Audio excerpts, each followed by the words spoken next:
You want to see something cool? Yeah, I want to see something cool. Lakeman's going to park in my space again today.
Hey, I thought you guys wanted to go to the park.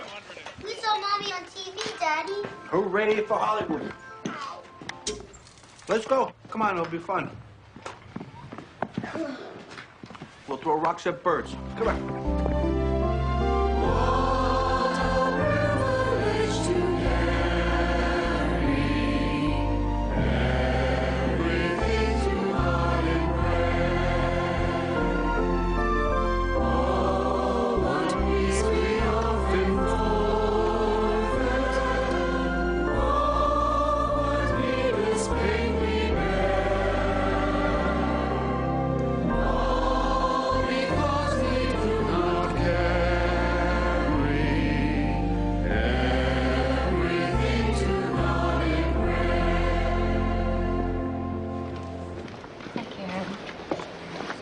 Hello, how are you? Fine.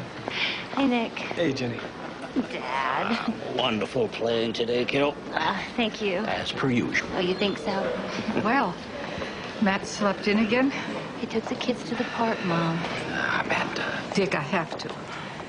How are the children going to know God if they never come to church? I know, but I can't make Matt come, Mom. No, but you could bring them to church. Take away the TV cameras, Matt will be back. Look. Don't Allison, Carol, and her daughters look beautiful today? Was that your You lived in Harrison Cove. You could afford to look like that, too. Mom. You too, kid. We have a golf weather. Hey, You sound a little concerned there, Seven. What is it, Dad? It's just gas. This happens all the time lately. Have you seen your doctor? That quack. He could just give me some over-the-counter stuff and collect his copay.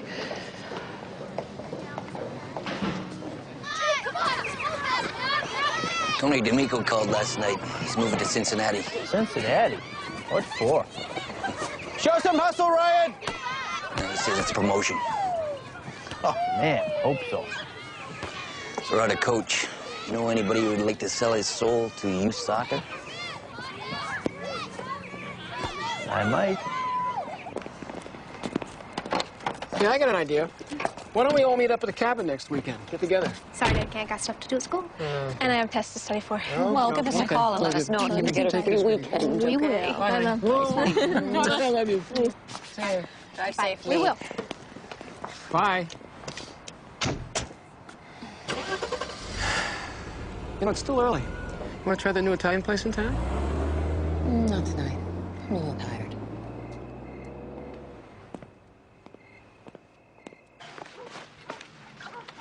Just like that.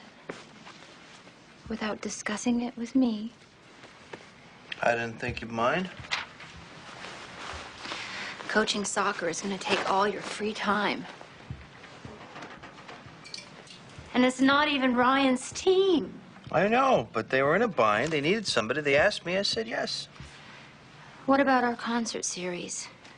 By the time you're done with soccer, it'll be too late for you to go.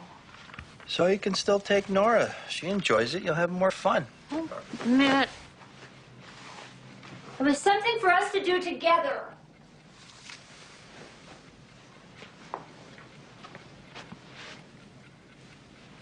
It's not funny, Matt. I'm serious. I'm sorry. I already said yes.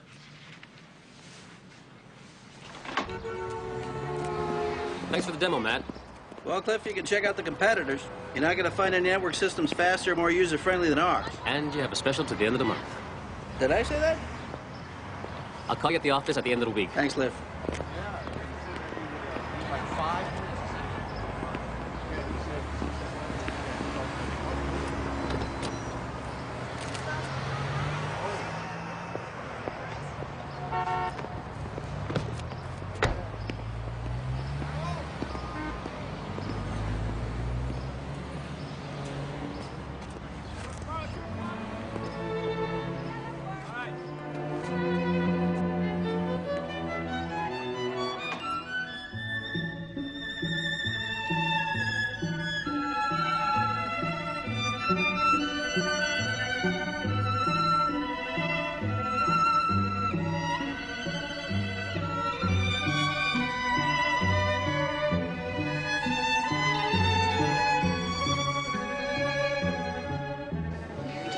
Jen, you exactly blame them for preferring soccer to this. I mean, come on. Look, this is so much fun. It's so beautiful. The truth is, Matt just doesn't want to do anything that I want to do anymore. Oh, come on, that is not true. It is. No, he's always there for you. Yeah, we used to do things together all the time, but now I can't even remember when the last time we went out was, you know, just the two of us. Randy and I aren't any different. Doesn't that bother you? No, really. Aw. What? Come on. Don't you think that for marriages to work, you know, the couples have to make time for each other? Well, yeah, I guess, but you know how it is. I mean, there's work and the kids and a million things to think about and worry over. I mean, sometimes it's just... What? Do you know those people? Yeah. They go to my church. Excuse me for just a minute. Oh, Jenny. Hi. Hi. Stephen, you remember Jenny Moran? She's the organist at True Transcendence. Yes, of course. Hello. And do you know the Patters? Yes. Hello, Hi. Jenny. Hi. Oh, I guess that means we better get back in. Okay. Enjoy. I'll see you Sunday. Bye now. Are you enjoying the concert? Oh, yes. I love Wardine. His music is just so heartfelt. Yes, it is. Well, enjoy the rest of the program. Dr. Carroll, I'm sorry to bother you, but I want to ask your advice about something. My dad is really sick. He's been having terrible stomach pains, but he refuses to go to his doctor. HMO? Exactly. Well, why don't you have him come see me? Oh, no, I didn't mean that. I just was hoping that you could offer me some, like, recommendation. What? What's the matter? Don't you trust me? No, it's not that. Well, then have him come see me, please. Okay? Okay, I think I will. Thank you. And McFarland is all finished with his warm-ups. That'll bring up the shortstop. Come on, do something. Do McFarland something. has been the most consistent pitcher this season, and especially against the Candles, which Hey, is how's your concert? Oh, an earned run average it was incredible. They played this piece by Borodin. It was so beautiful and Great, so huh? romantic. And Oh, why didn't he swing at that? It was perfect. and I really wish that you could have been there. Right down the middle.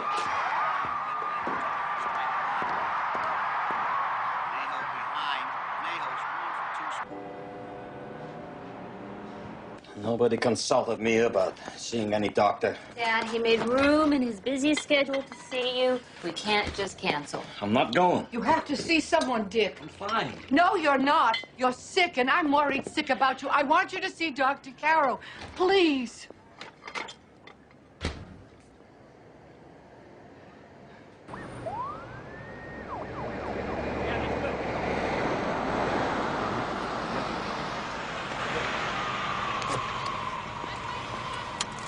Wonder how much offices rent for in this neighborhood. It's a free consultation, Dad. Kenny Bill. You haven't called me that in years. I haven't told you how much I love you lately either.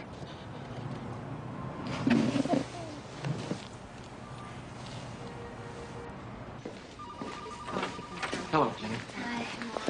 Mr. Patterson? I'm Stephen. Nice to meet you. Nice to meet you. Well, if you're anything like me, you hate going to the doctor. So I'll tell you what we're going to do. I'm going to run a few tests, draw some blood, and then we're going to send you home. So if you'll just follow me. Want me to go with you? How long have we been going to the same church together? He has to introduce himself. Dad? Help! Someone! Dr. Carroll! What's happening? Georgia? Yes, doctor? Oxygen. Right away.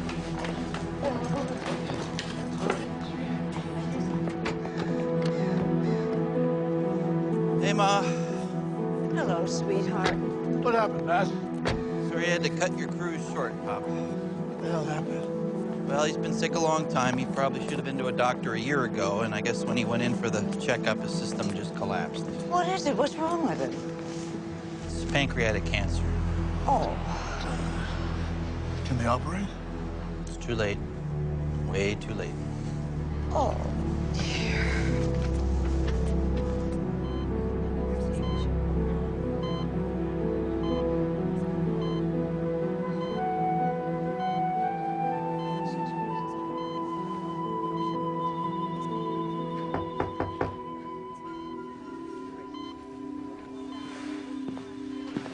How is he?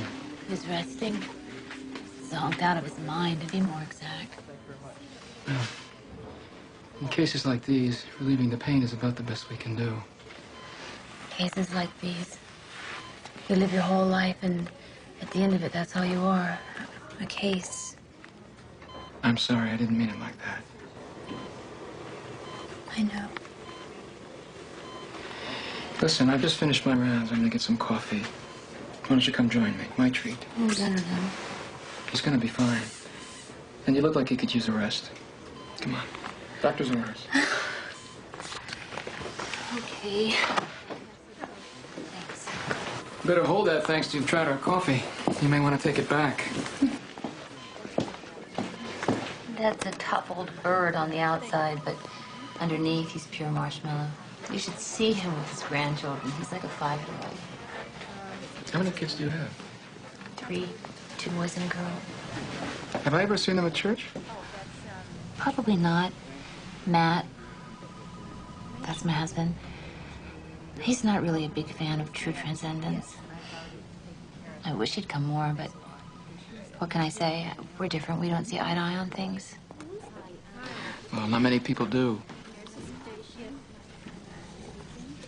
But you and Allison see eye to eye on things. You seem like the perfect couple. Hardly.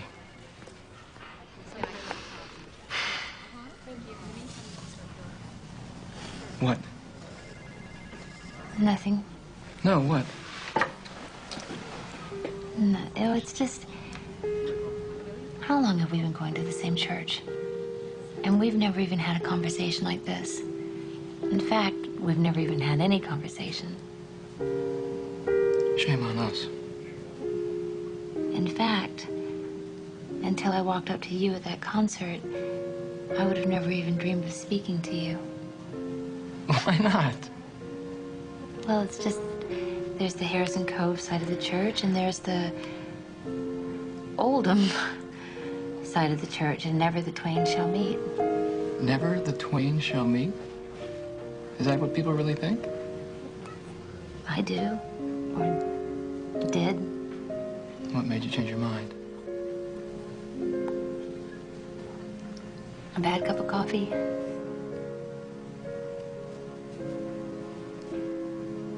He looks so peaceful. Hey, Jen. Les. You be strong, hon. Okay. Nay, sweetheart. Oh, you didn't have to come. Hey, kiddo, we wanted to. The minute we heard. Oh, this is Dr. Caro. Hi, Doc. The lesson memorandum. Nice to meet you. We appreciate everything you're doing. Oh, well, I've got the easy part. Just to make him feel as comfortable as possible. If you need anything, please feel free to call. Thank you. Nice to meet you. How's Amanda? Oh, she's holding up. We're sitting with her in shifts. She'll be here tonight.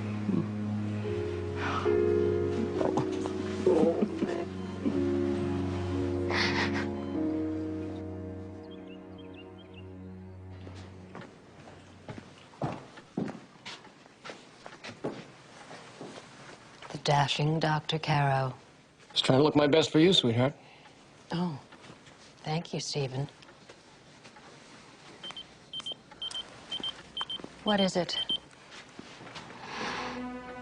Dick Patterson.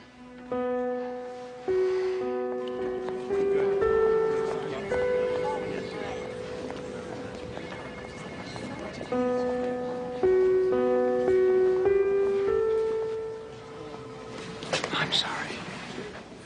I'm so sorry.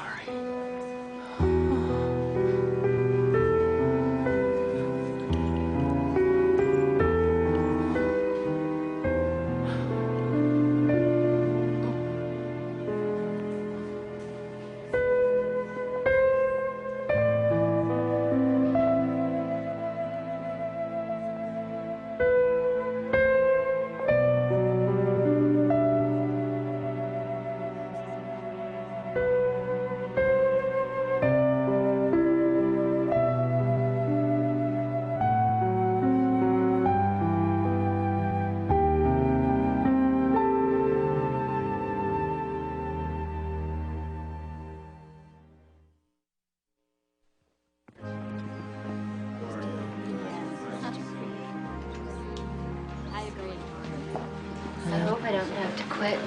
It's the only job I've ever had, but I might need to find something more full-time.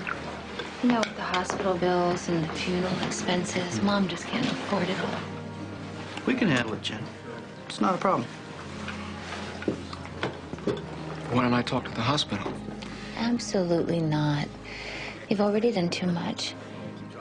I'm still not comfortable with you not billing us for this. No, I think nothing of that.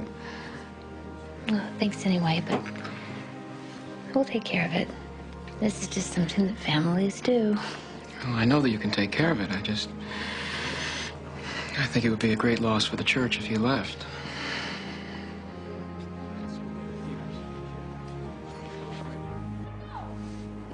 Well, all right, in here. Oh, Lord. It's a flight jacket. 40 years ago. Now we're packing up his things and getting on with our lives. And we will, Mom. It just takes time. Taking care of you and Daddy was all I ever wanted. Mom, was it enough? He was the best friend I ever had. Your best friend?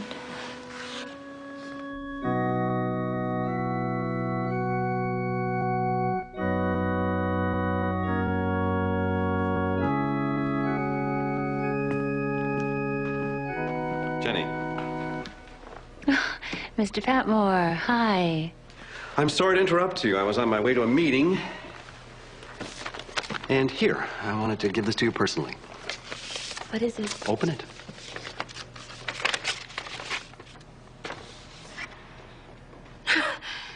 I don't believe it. Oh, well, you can believe it. But how? Why? Well, I had the opportunity to go over the church payroll the other day, and it seemed to me that we were paying you way too little. As chairman of the Board of Trustees, I thought we should do something about it. That's a gain of about 3 yards, bringing up 2nd and 7. We had a little daylight there in the middle, but then suddenly we're surrounded by red jerseys. Well, he's going to find that daylight closing up real fast. Hey, guys. Hey, Jen. Hello there. Hello. Very strong. You are looking at a lady who just got a huge raise. Way to go, Mom. Thanks. Really? Jenny, that's great. Thanks, Randy. It's not going to put us on easy street, of course, but we'll be able to crawl out from under some of our debt anyway. And guess who's having a glass of wine to celebrate?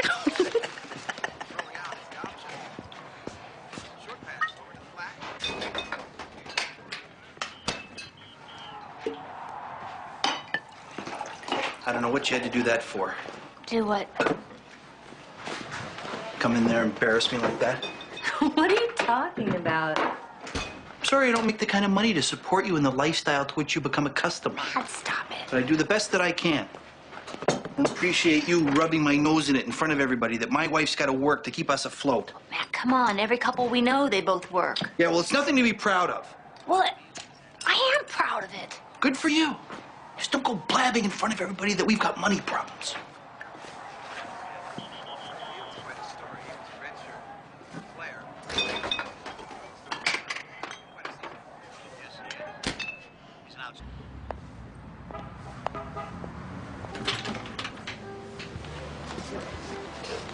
Hey, no fair. Cheering you up shouldn't depress me. You look gorgeous.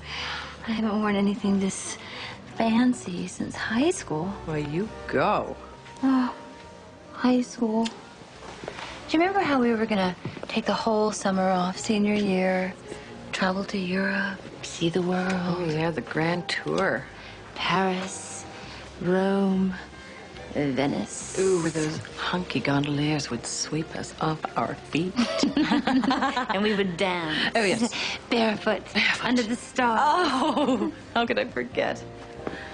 I wish we'd done it. Hey, who says we won't? We won't. Jen. We won't.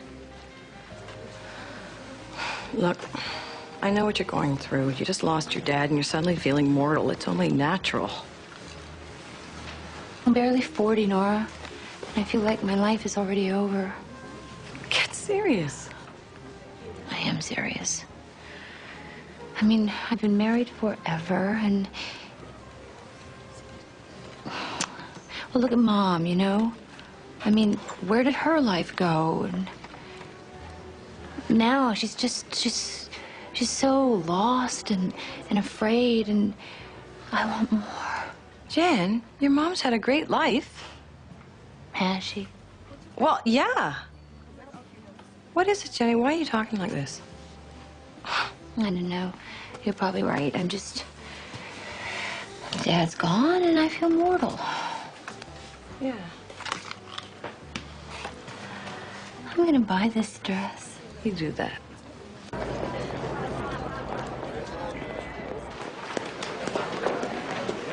Jenny. Hi. How are you? Oh, I'm okay. Where's your husband? He's not a big fan of Brahms. Oh, Allison's not either. It's too bad, isn't it? Yes. Tell her I said hello. Well, she's not here either. Well, enjoy. I'll see you at intermission. Yes. Jenny, listen, I have an extra seat. Why don't you come and sit with me? I'd love to. Great.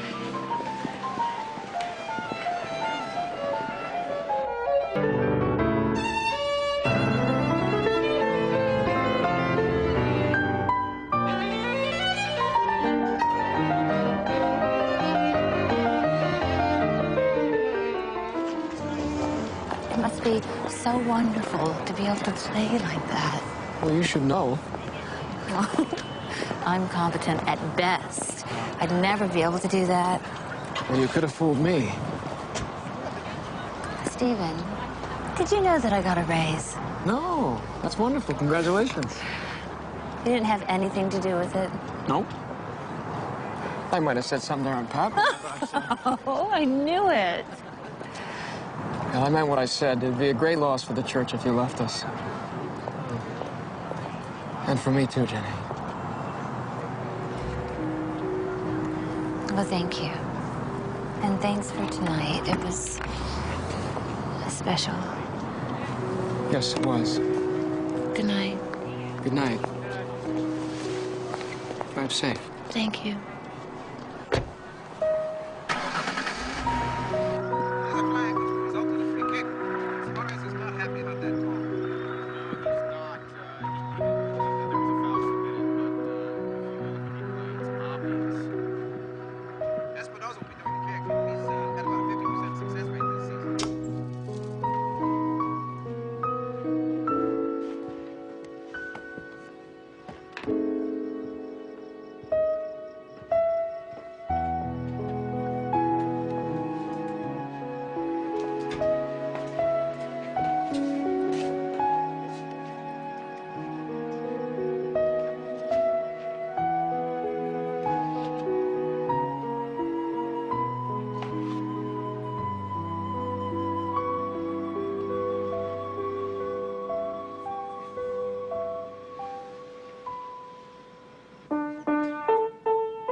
Hey, Cooper, come on. Fly, Star Adventure. Here.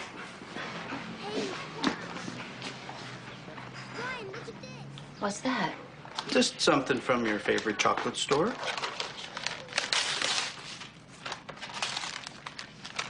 Oh. Thanks. Isn't that the kind that you like? No, it is. Yes. I love them.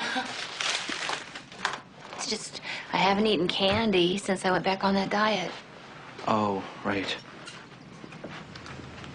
Jenny, I'm sorry I was such a jerk about your raise. Thanks. And I'm sorry if I embarrassed you in front of Randy. I didn't mean to. It's just, I was so excited about it. Excuse me. I know. You know, maybe you wouldn't be so sensitive about me working if you started going back to church again. I am not going to True Transcendence. Why not? Because those people are all a bunch of stuck-up phonies. Oh, does that make me a stuck-up phony, too? No, you're not one of them. You just work there. No, Matt. I worship there. And those stuck-up phonies are my friends. You know, next weekend is No Excuses Sunday. I really want you and the kids to go. We got the soccer picnic on We'll Sunday. be back way before that. It's only 2 hours. Oh, come on. Come on, Matt. 2 teensy, weensy little hours. Can't you do that for me? Okay. Okay. Could you hang up your coat, please?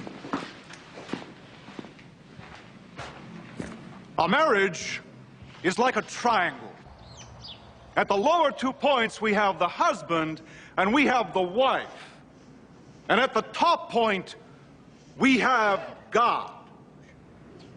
Sadly, there are many marriages where only one partner develops their relationship with Christ. Goals, perspectives, and values become different. Marriage is a solemn vow made before God to each other. Don't fail your partner by refusing to follow Christ. You need God's help. Excuse us. Good morning. Good morning, Allie. Boys? Hi. Hey, Matt. It's nice to see you. It's been a long time. Reverend? Wonderful sermon. Much food for thought. Oh, I'm glad you liked it, Amanda. I put a lot of work and prayer into it. What did you think of it, Matt? Well, you know. Food for thought? You want to know what I think? I've always valued your candor, Matt. I think instead of talking about marriage, maybe you should have talked about money a little bit. Since that seems to be the God that you worship around here, I mean, that's what I see. I see money, I see TV cameras.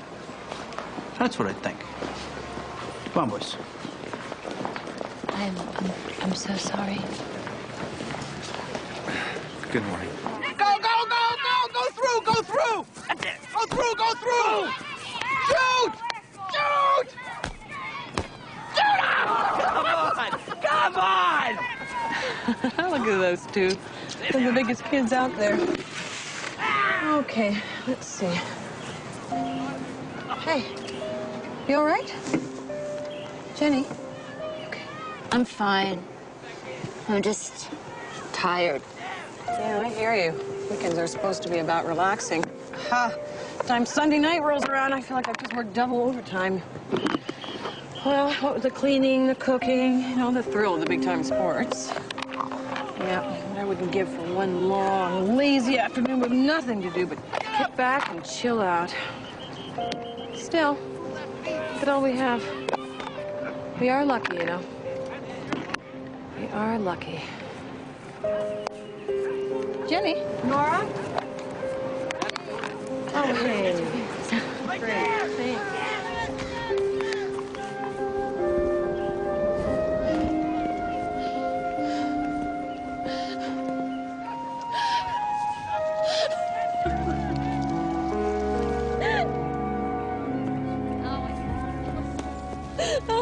Thanks.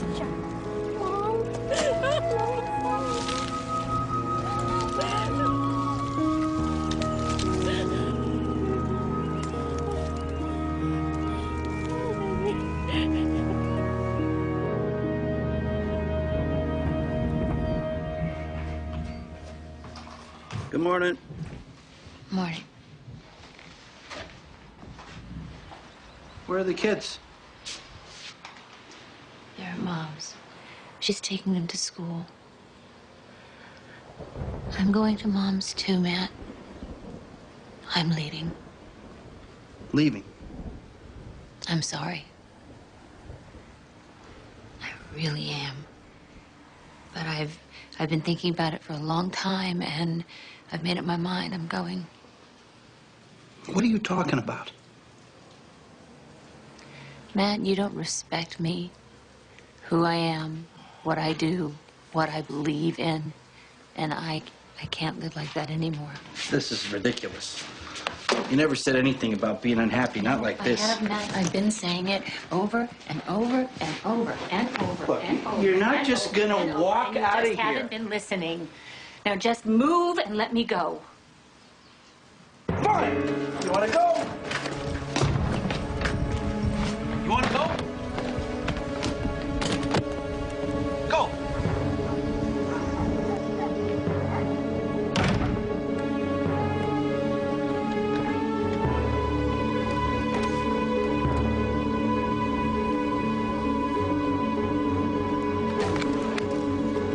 Here, you forgot this.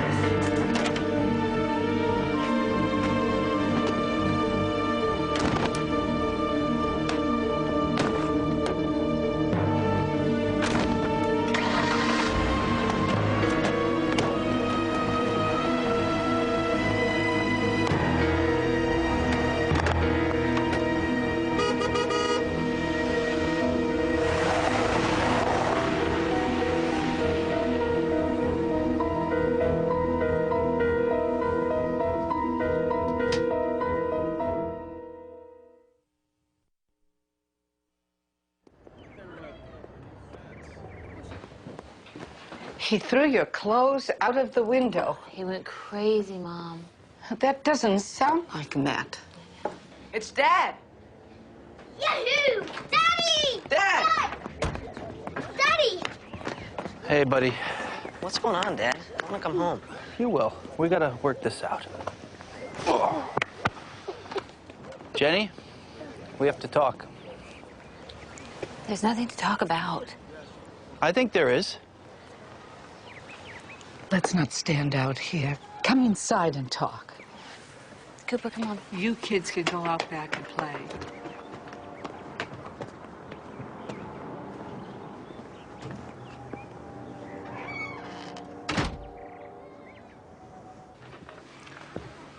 All right, Jenny, you want to tell me what's going on? I've already told you, Matt. I don't have anything more to say. Well, you're gonna have to do better than that. Okay. I want out. What kind of thing is that to say? What's that supposed to mean? See, you don't even hear me. You don't understand. Go ahead, I'm listening. No, you're not. You're just talking. Oh, why don't the two of you see someone? Reverend Masters does marriage counseling. Masters? No way. Well, there's Reverend Bell at Olam Methodist. He's a good man. What do you say, Jenny?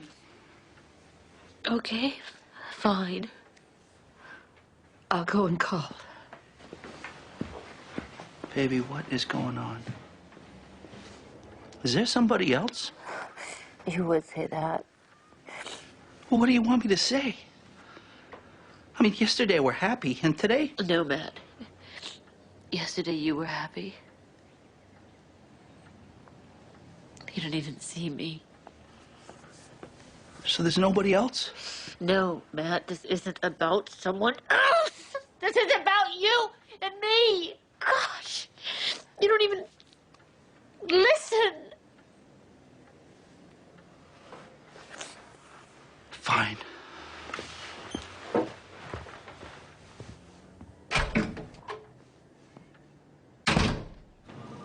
Well, how much can we spend on the office party and the church Christmas party? I don't know. It depends if you're willing to scale back. I mean, we just cannot continue to justify these huge blowout parties. They're enormous expenditures, and we can't write them off. Honey, the office party is not a blowout expenditure. It's money well spent on people who work hard all year, and we're going to have one this year. All right, but you have already committed $3,000 to the church party. All right, well, just tell me how much I can... Do you know what? I was talking to Joe Masters this morning. He told me that Jenny Moran left her husband. Moved in with her mother. You're kidding.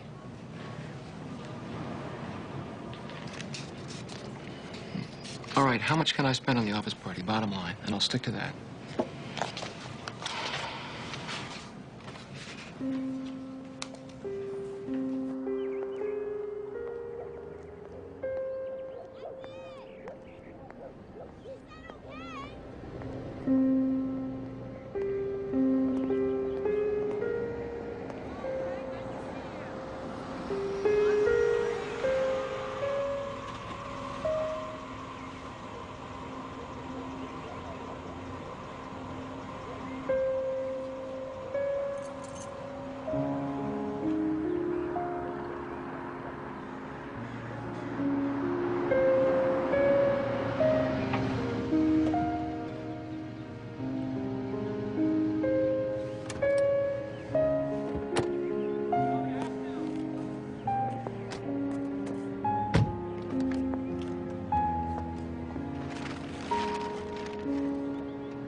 Hi.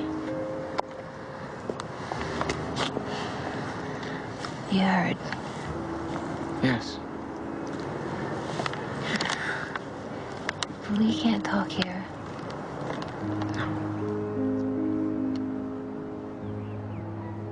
So do you know Brown High School?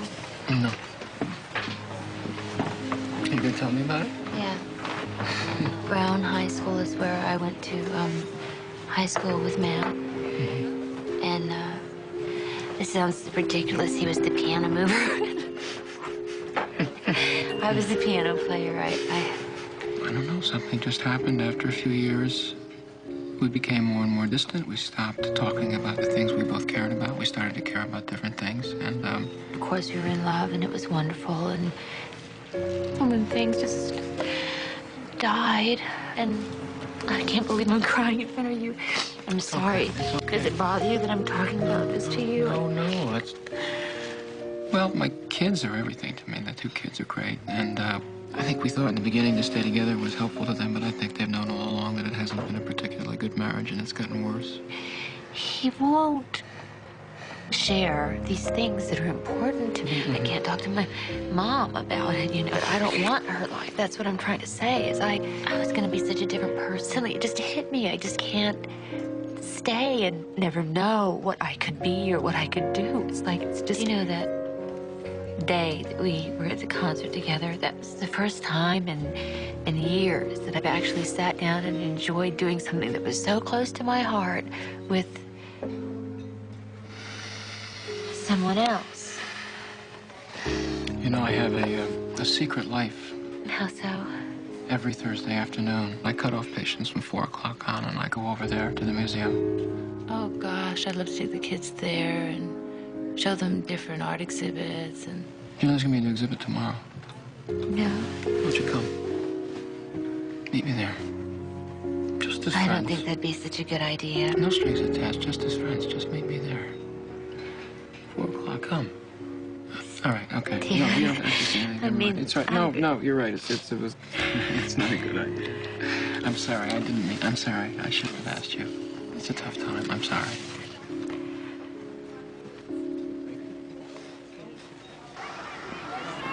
Oh, right.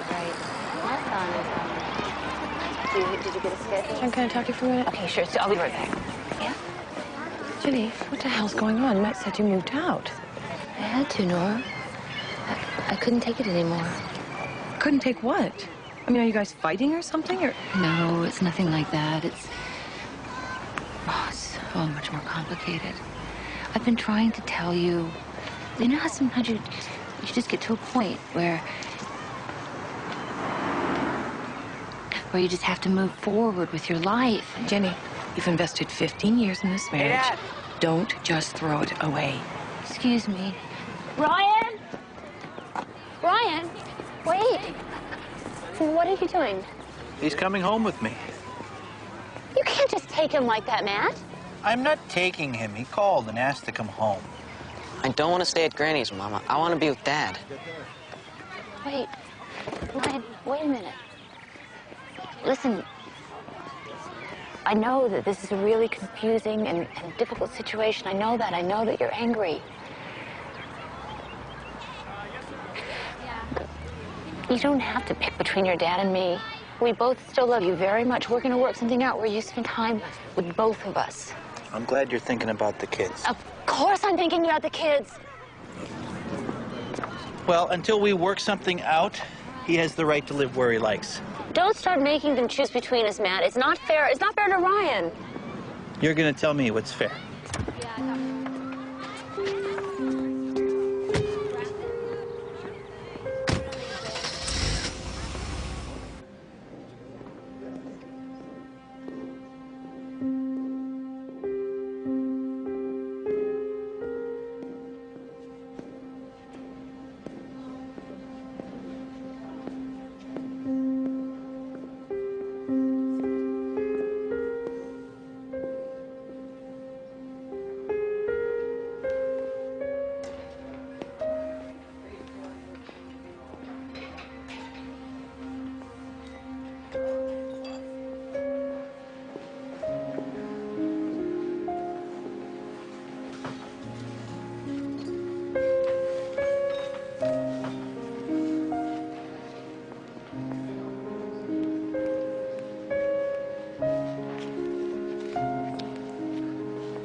Know what you're thinking about? What? Your husband. Husband? Oh, that good-looking guy who was with you yesterday. Oh, I was watching you two. My husband's passed on, but he used to look at me like that. Like what? Like I was the most wonderful woman in the world. You're a lucky girl.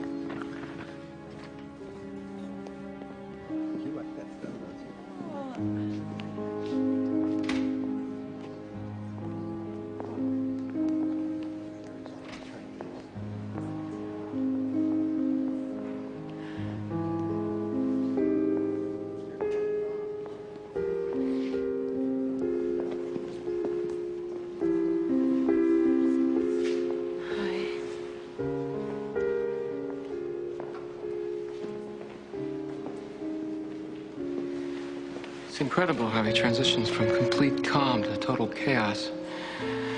I feel real kinship on that. I know, me too. How your life can just go along normally for a period of time, and then one event changes it completely. I know. As a doctor, I was trained to look at life dispassionately, to rely on reason and not feeling, but I don't. I believe in God, which a lot of people think is irrational. And I believe that God is meant for us to be with one person in life, and that our journey is to find that person. Do you believe that? Yes. When I married Allison, I thought that she was that person, but I was wrong, and for a long time, I've been very much alone. I didn't know. Yes, you did. Yes, you did. You knew at the moment that we met. This isn't right. No, it's not right. But it's true. God is truth.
Are you sure it's safe to come here?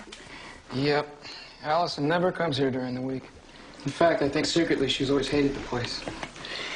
I hate sneaking around, Stephen. I know, I do too. But as soon as our divorces are final, we won't have to anymore. Are you sure this is what you want? Are you kidding? Of course I'm sure. I've never been so sure of anything in my entire life.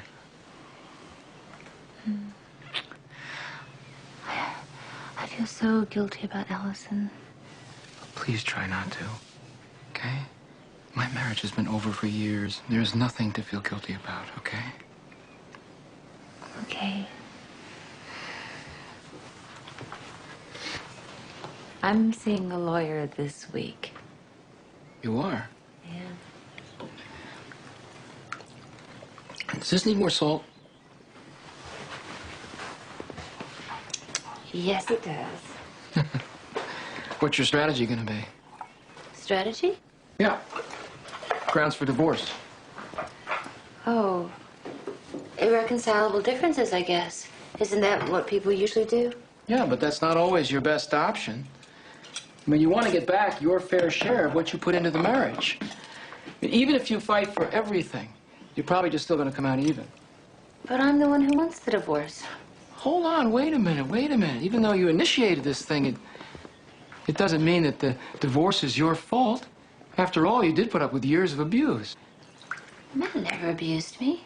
Well, from what you've been telling me, it seems that he did. No, he never hit me. Well, abuse isn't just about hitting. It's about controlling someone. It's about smothering them. Well, he did that. In a lot of marriages, as long as the woman plays the obedient wife, everything is fine. But then, as soon as she crosses her husband... Uh-oh.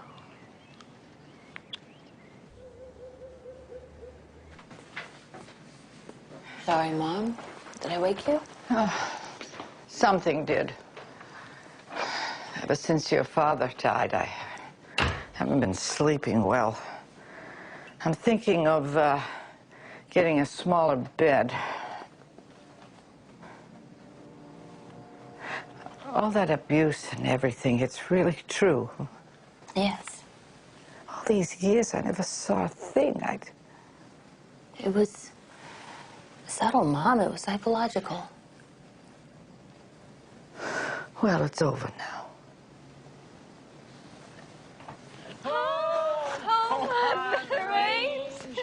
Where the deer and the antelope play, where seldom is heard a discouraged. You're in a good mood. Well, beautiful day, beautiful singing companion, beautiful dinner. Who wouldn't be in a good mood? You catch anything? I caught everything. Yeah, go ahead, rub it in. Oh, Missy, I was cleaning up inside and I found this. Is it yours?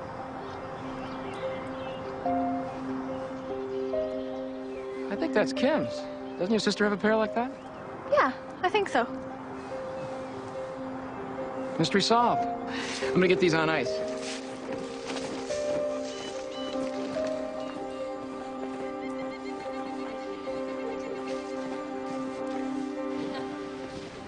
Oh, these are so beautiful. Where did you find that? I've been looking everywhere. Oh, I didn't find it. Allison did, at the cabin. Oh, no. That's all right. She doesn't suspect anything, but we're gonna have to be more careful. I wish we could just tell them. I know, I do too, but we can't do anything to jeopardize your divorce proceedings. Okay? Okay. Okay.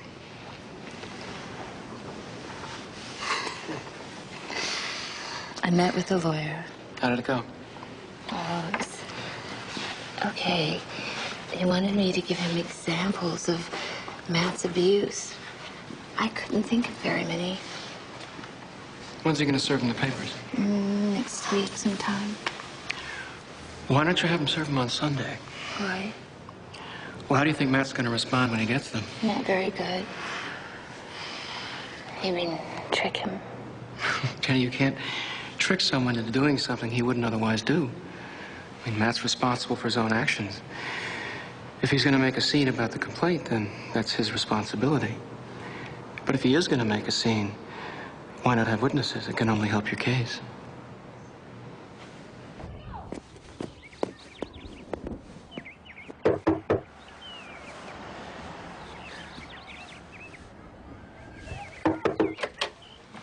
Can I help you?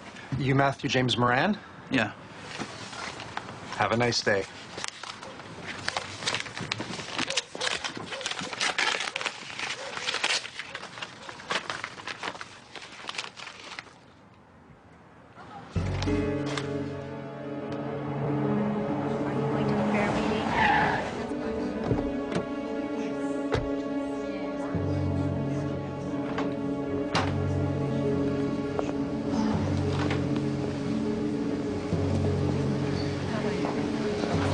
Jenny. Matt. How dare you? Don't, okay? Don't. Spousal abuse? Matt, this is not the time or the place. Why not? These are your friends. They believe you. Matt, save it, Rev. Do you believe her? She says she's scared of me. Yeah, right here. During the marriage, lived in a state of fear for her personal safety. You believe it? Matt, come on, please, let's take it outside. What did I ever do to you to deserve this? Outside. Just talk. Kids are going to find out about this. Did you think about that? Did you? Stop it! Friend, it's enough.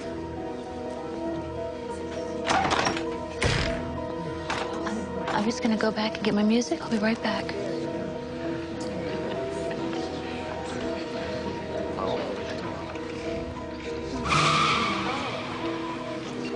It's no wonder she left him.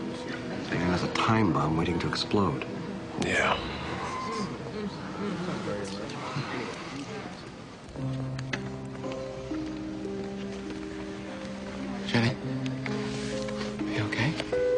guess you were right about Matt. I'm sorry, but at least now you know. I have my witnesses anyway. Listen, I know this is difficult, but we're gonna get through this. Please, let's not talk about it here. We'll be together soon. Do you think so? Yes, I know so.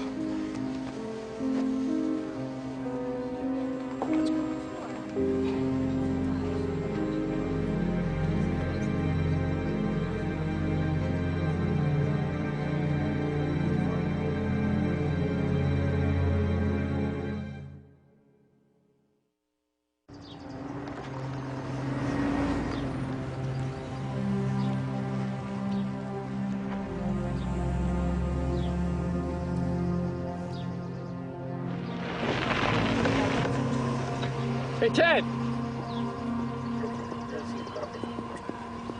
What's going on? Had a break-in last night while we were out to dinner. You're kidding. Lucky for whoever it was we weren't here. I would have shot the son of a bitch. You've got a gun? You want to believe it? We're none of us safe anymore, Stephen. None of us. No. What do you mean, no? I mean, my client will agree to no such thing. It's a simple division of property. When your client initiated this divorce, she relinquished her right to equitable division. A reasonable settlement now will obviate the need for a trial and the inevitable airing of certain facts about your client. Not facts, allegations, and specious ones at that. So your client's willing to defend against the claim of spousal abuse? Is yours willing to defend against the claim of parental neglect? Parental neglect, that's ludicrous. Well, so is spousal abuse. You got any marks? You got any proof?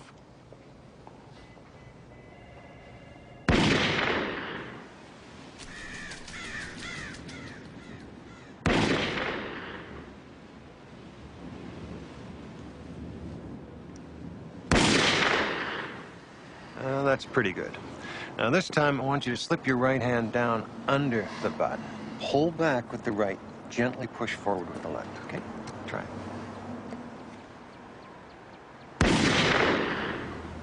Better. That's excellent. You're getting the hang of it.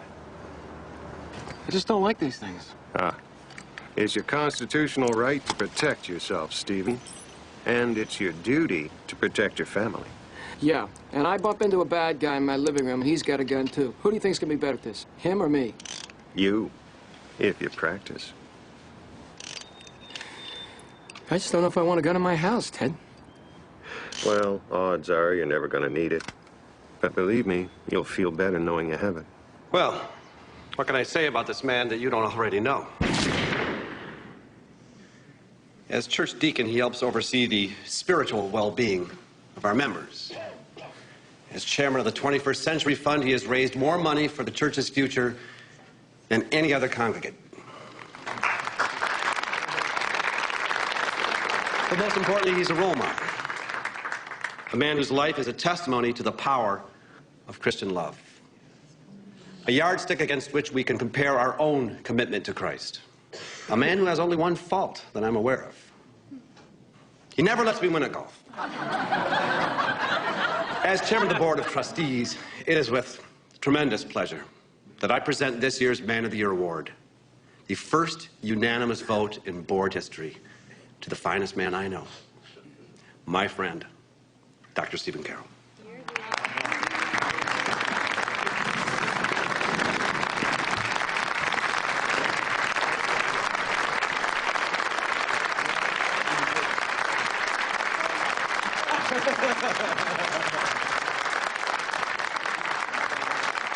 You know, when Aaron first told me I was to receive this award, I was very excited.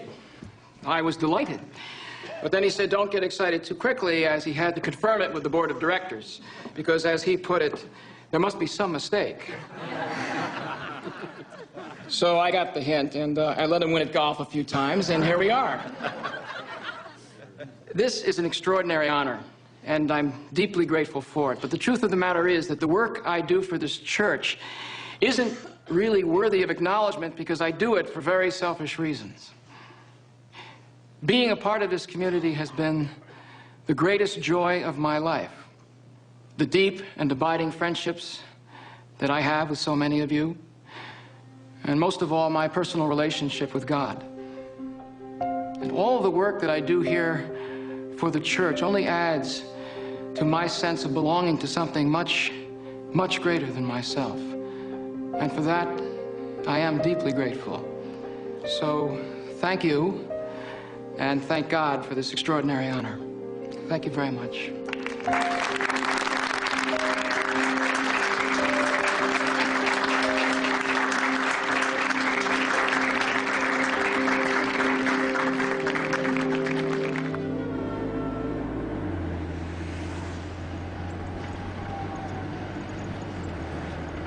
You think I'm a fool, Stephen? What? Well, you must be doing this again. Doing what again, Allison? Of course, why wouldn't you? I mean, only a fool would have believed you when you said it would never happen again. What are you talking about? Jenny Moran.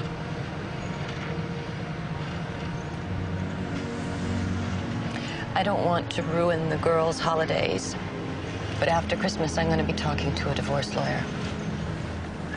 I wouldn't do that. You'll ruin your reputation. My reputation. Not mine. Yours, maybe. I'm gonna take you for everything you've built up all these years. Oh, yeah, just imagine what all of your friends and admirers are gonna think when they discover who you really are.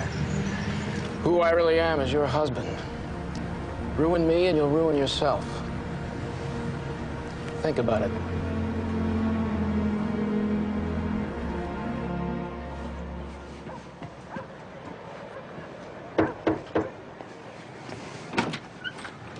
Ellie, Cooper, your dad's here.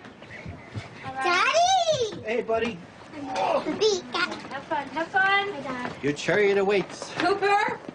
Cooper, your scarf? You don't want to catch a cold, do you? Yes, yes, come on. There you go. You have them back by 5 o'clock sharp, and if I see a mark on them, I'm calling the police.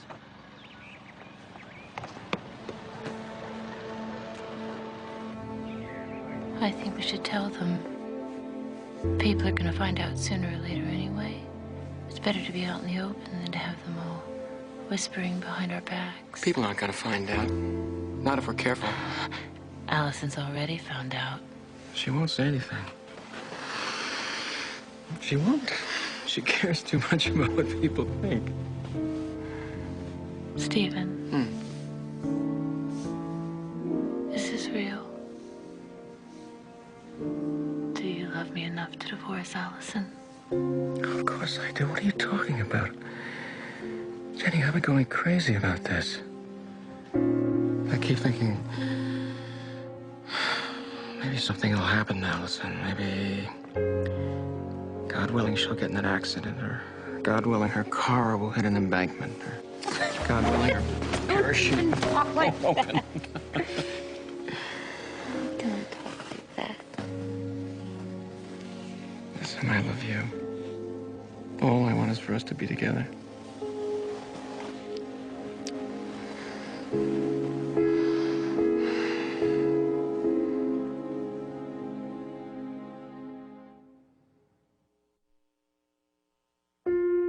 Thank you, Lord, for all the blessings you have given us. Thank you for watching over us and listening to our prayers, for giving us good health. Thank you for friends, family. For bringing us together today so we can have this wonderful meal, for reminding us of our blessings, for all you have given us, For your bountiful generosity and infinite concern, a love which we have not earned, but receive only through your love and your grace. We thank you, O Lord, for these and all thine other gifts, today and every day. Amen. Amen. Now, can we please eat? Very helpful. Okay. Now, who's going to have white meat? And who's going to have dark?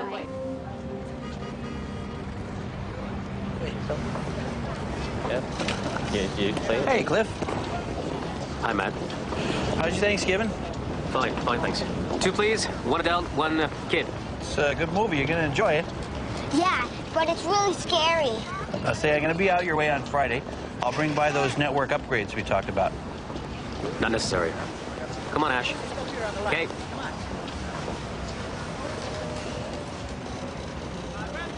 Come on, kids. You're going to Chicago? Do you want me to fly there and meet you? No. Medical conventions are incredibly hectic. I don't care. We'd never see each other. You'd be bored. I don't know if I can go 4 whole days without seeing you. Well, we'll just have to make up for lost time when I get back. You promise? What do you think? I think I don't want to spend 1 more minute away from you than I have to. Oh, listen to me. After Christmas, things are going to be very different. Speaking of Christmas, I've got you a little something. What's this? It's a present. I knew you couldn't open it under the tree, so... Oh. Go ahead, open it. All right.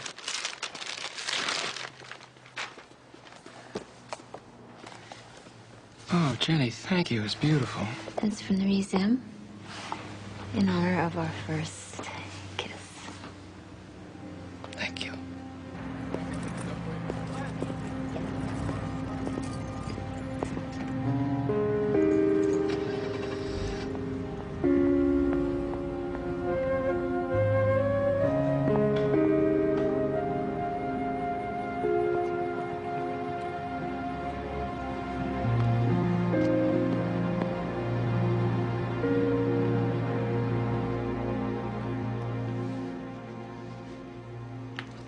I knew there was somebody else. Could have been completely innocent. Is that what it looked like to you? No. Well, I'll find out for myself. I'll get Caro's address. I'll go to his house. I'll confront him face to face. I'll ask him, you sleeping with my wife? He says yes, I'll bust him up. Take it easy, Matt. She lied to me, Randy. You're probably right. So tomorrow, when you're not so worked up, go and talk to Jenny. Or go anywhere near Carol. You just get yourself locked up. Okay?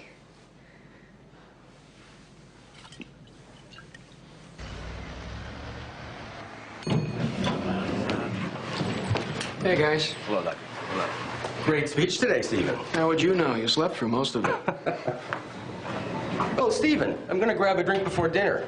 Why don't you join me? You can fill me in on what I missed. Want you fall asleep again? I don't think so. Nah, I'm beat. I'm just going to stretch out and grab some room service. Let's do something tomorrow. See you tomorrow. Good night.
Backstreet Boy CD, makeup.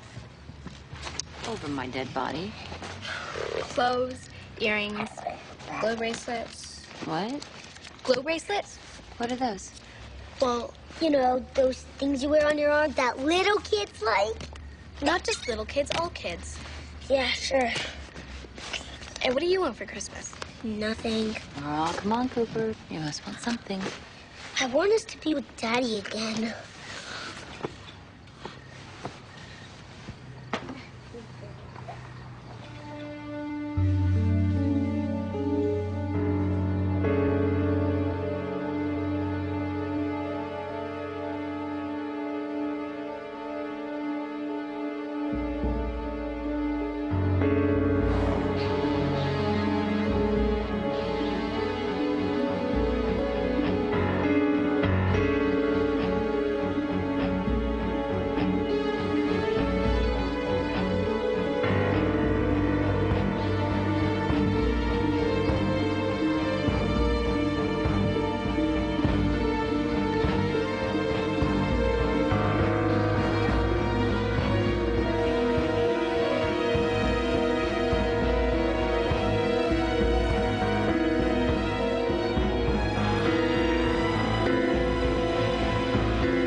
Georgia, hi, it's Stephen. Dr. Carroll, hi. I'm glad you called. Listen, put Allison on, will you? That's just it. She's not here. She hasn't arrived yet. She didn't open the office this morning? No, I had to do it. I called your house, and there's no one there. I'm worried. Well, I wouldn't be. We probably just got our signals crossed. Well, last night when she left, she said that she'd be in the morning. She did. All right, look, I'm going to call one of the neighbors and have them go over to the house and check things out. Meanwhile, I'll leave my cell phone on. Call if you hear anything, all right? Okay. And, Georgia, I'm sure there's nothing to worry about. So long.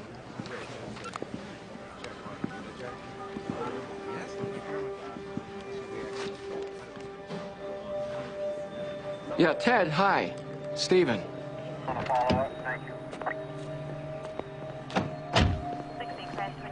You're the gentleman who called? Yes, sir, I am. I checked the garage, and Mrs. Carroll's car is still in there. The front door is locked, but the side door is wide open. What's your name, sir? Quiller. I'm the neighbor. Wait.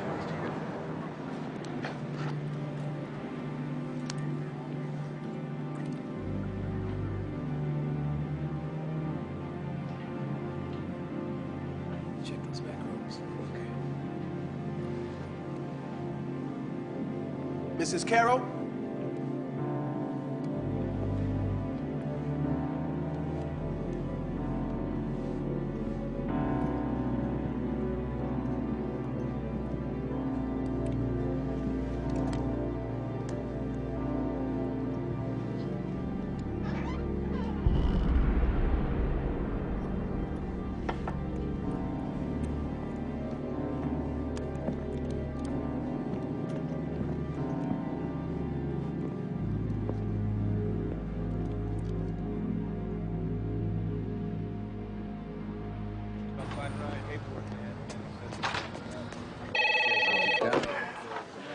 Homicide, Detective Rafferty.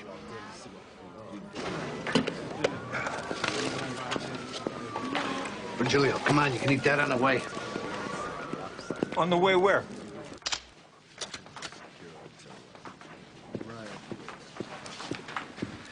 No forcible entry. The door was unlocked. Any other doors and windows unlocked? No. You ever buy a diamond, Virgilio? Oh, please, who's got money for diamonds? I bought my wife some diamond earrings last Christmas. Saved all year for them. This thing must cost 5 times that much. Yeah. So, what do you think? Was she strangled and then shot? Or vice versa? Maybe she wasn't strangled at all. Maybe it was a fashion statement. Oh, nightgown and a necktie. Yeah, nice tie. Footballs? Rafferty? Yeah, okay, we'll be right down. Husband's here. Dr. Carroll, can we ask you a few questions, sir? Excuse me. Dr. Carroll, who would do this? What exactly happened here? Can you give us a comment, sir? Dr. Carroll, who would do this to your wife, sir? Dr. Carroll?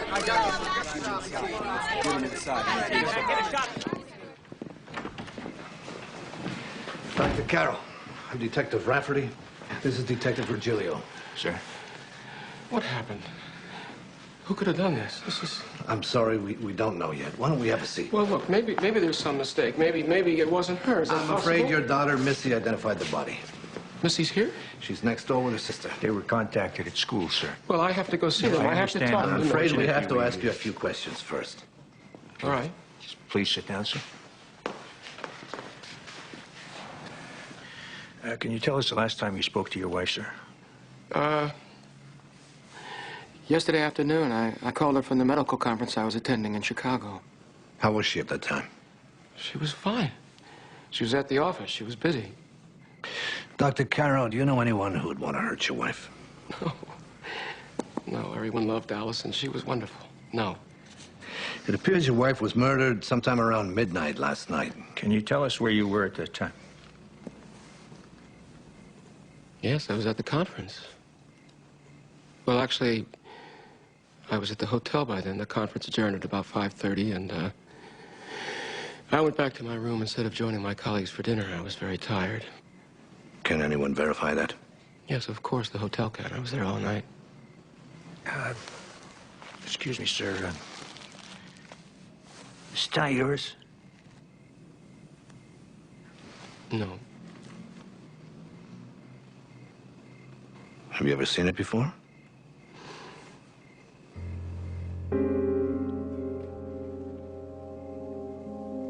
Yes. Yes, as a matter of fact, I have. Community shocked by the murder of Dr. Stephen Carroll's wife, Allison.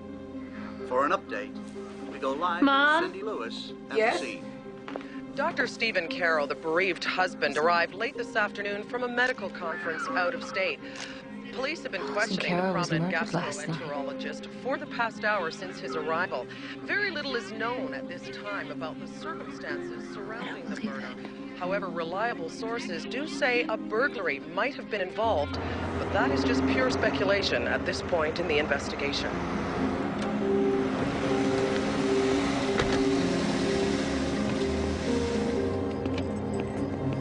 Matthew Moran? Not more legal papers. I need to ask you some questions. The nature of our relationship? I hardly know the woman. Are you aware that Mrs. Carroll was murdered last night? What? We understand that you and your wife are separated, is that right? Yeah, that's right. Where were you last night? At home. All night? Most of it. Most of it? I went out for a drive after dinner. Where to? Nowhere in particular. You just went out driving? Look, my wife and I are more than just separated. She's filed for divorce. Things have gotten very ugly. Sometimes I just go out and drive around to clear my head. What time did you get home from this, driving around? 11 o'clock. Anyone verify that? No. My son lives with me, but he was asleep when I got in.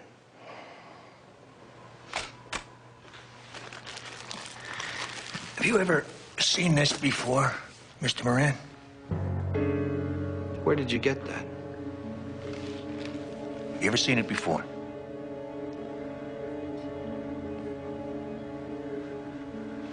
I need to call my lawyer.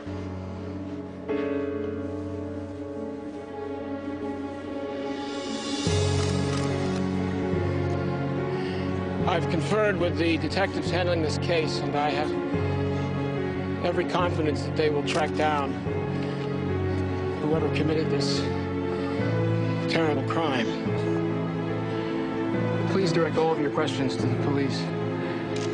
In the meantime, I ask that you respect I'm asking you all to respect the privacy of my daughters and myself while we deal with our loss. Thank you. Dr. Carroll, do you have any idea who might have done this to your wife? Dr. Carroll, can you get up here?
For Dr. Stephen Carroll and his daughters Kim and Missy. We can only imagine their state of mind this morning as they arrived here at True Transcendence Community Church, which they attend, to prepare for the condolences and prayers of the many friends of Allison Carroll, and to wait for news, any news, that will shed light on this truly senseless murder.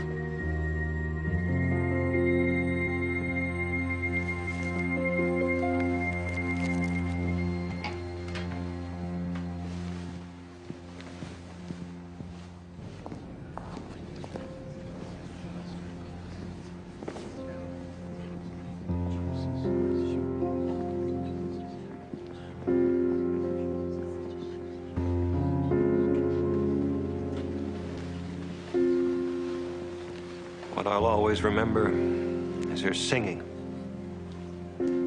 God gave her a beautiful voice. Everything about Allison was beautiful. She was one of the finest women I've ever known. And she loved God. We don't know why God allows these things to happen. But he loved Allison. And we need to trust him now.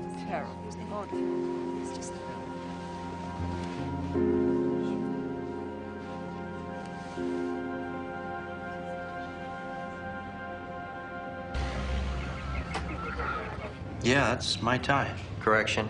It's similar to a tie you allegedly own. All right, fine. The similar tie that you allegedly own, Mr. Moran. Where's that tie? It turned up missing a couple weeks ago. It turned up missing? I never wear a tie. I sell business computer systems, mostly over the phone, so when I have to meet a client, I pull out a tie. I keep it in the back seat of the car. And? The movies. Excuse me? I took my kids to the movies a while ago. I came out and the back window of the car was broken in. Why would anybody take a tie? Allison always loved Amazing Grace.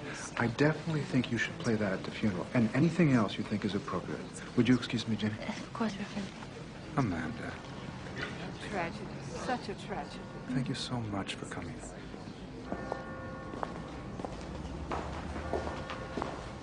Honey, Joyce.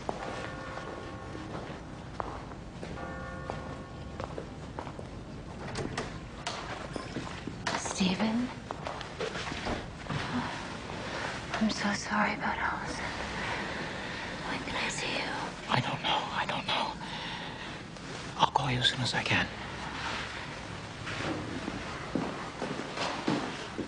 How are you doing, Jenny? I'm fine, Mr. Petmore, thank you.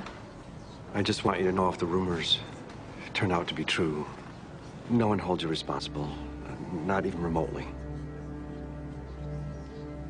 What rumors? Oh, your husband. Matt? Well, what about Matt? Oh, you don't know. He's the prime suspect in Allison's murder. I'm so very sorry.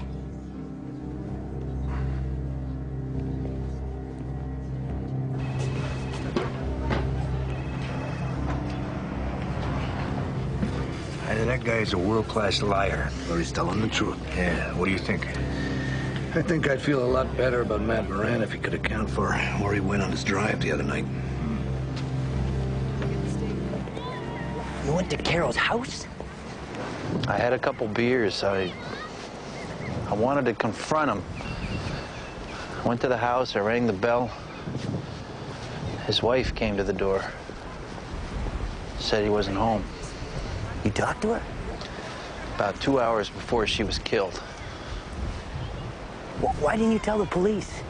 I didn't want anybody to know about the affair, if there was one. You're worried about the affair? You should be worried about being the last person to see Alice and Carol alive. Hey, Ed. Dr. Carroll's story checks out. Flew round trip on Meridian, parked his car in lot 1 near the terminal. Get a copy of the ticket? Yes. And Meridian verified his flight. Not the airline ticket, the parking ticket. Well, no, I mean, Dr. Carroll showed me his receipt. I got a copy of that, but the airport, they keep the tickets? Yep. Looks like I'm going back to the airport. It's okay, I'll go. Ed, Nick, you can come with me.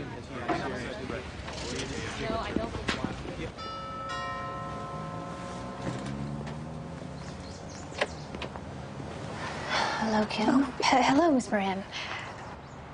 I'm sure you haven't had much time to cook, so I made you a casserole. Oh, thank you. Come on in. Oh, thank you. Oh, well.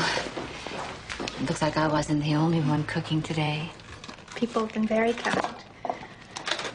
How's everyone holding up? Fine, thank you. And your father?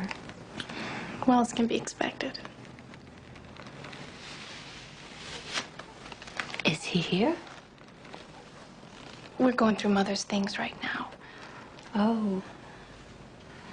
Well, I won't keep you. Would you just tell him I stopped by?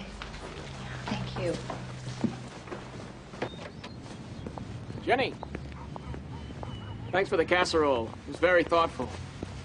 I'll walk you to your car. Are you out of your mind coming here like this? I need to talk to you. I'm a suspect. The police could be watching the house. I need to know what happened. It's very simple. Someone broke into my house and murdered my wife, or don't you read the papers? What is wrong with you? I want to know the truth. Then I suggest you ask your husband. Matt didn't even know Allison. The police seem to think that he did! Why are you so angry at me?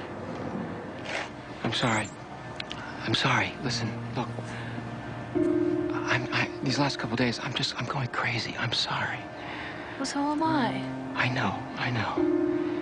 Listen, it's just not a good idea for us to be seen together right now.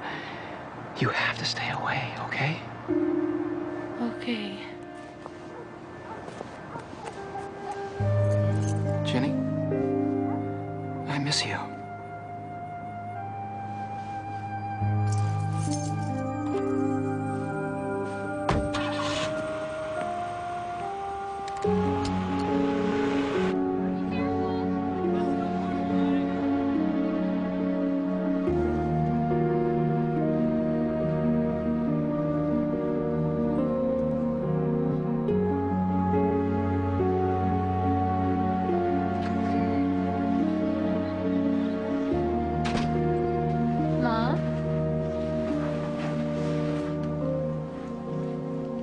Hello, Jenny.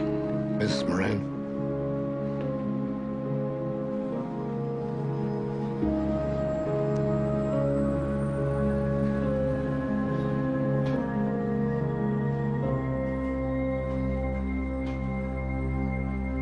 So as far as you know, Mrs. Moran, there's no relationship between your husband and Mrs. Carroll. I doubt he even knew her first name. Nick, you know Matt. He didn't even go to church. If he knew Allison at all, it was probably as Dr. Carroll's wife.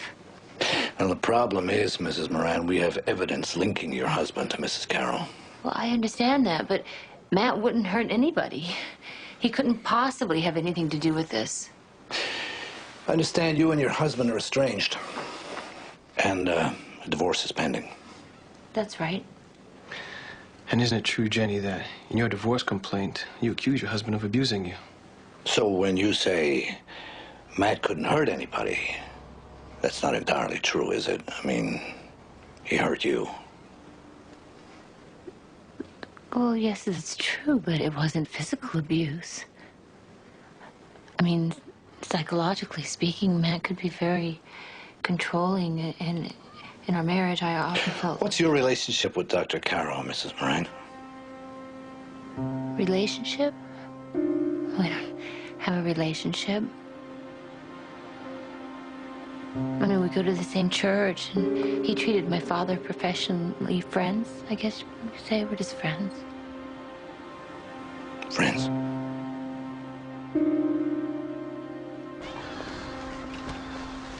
I just don't understand why you asked her that. I'm trying to find out why Carol's trying to implicate her husband. Well, because her husband did it. I don't think so. Look, Ed, Matt Moran has a reputation around my church. He's very hostile toward it. True Transcendence.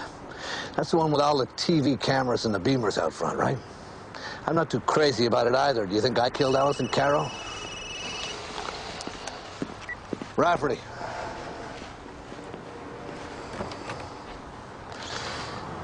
We'll meet you there.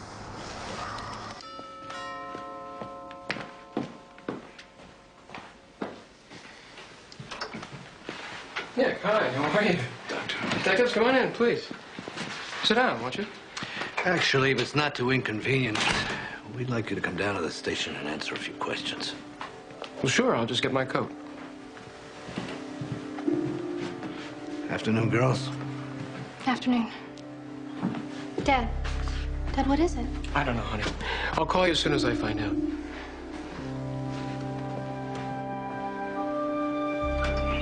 Thank you.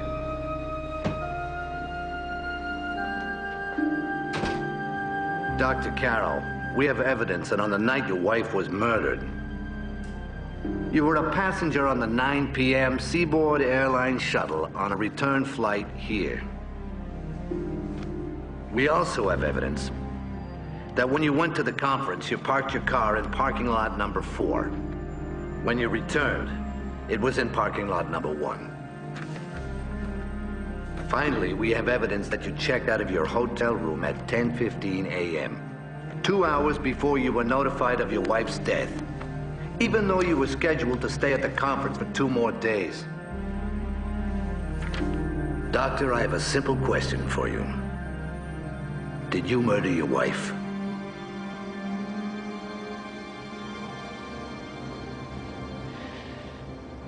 Yes. Yes, I did.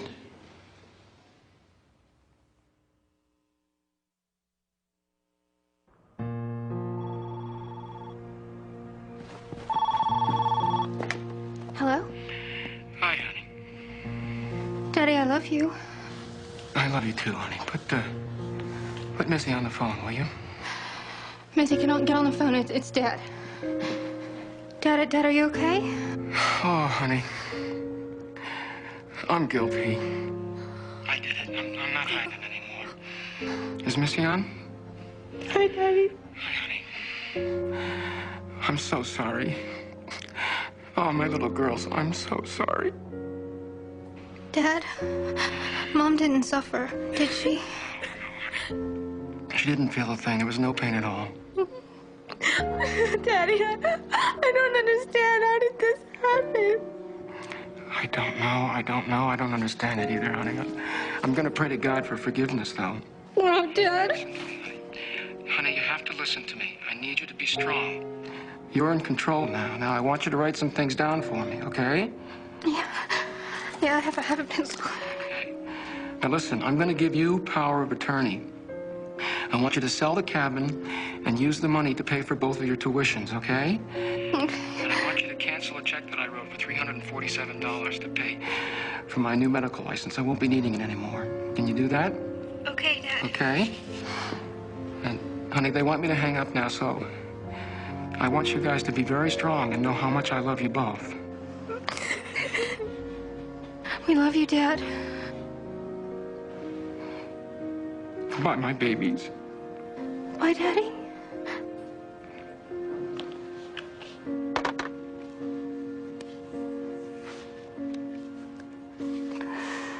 Dr. Stephen Caro admitted murdering his wife as she slept in their Harrison Cove home, saying professional and personal pressures drove him to such despair that he had to kill his wife in order to kill himself. I don't believe it. I don't either. As well as sports.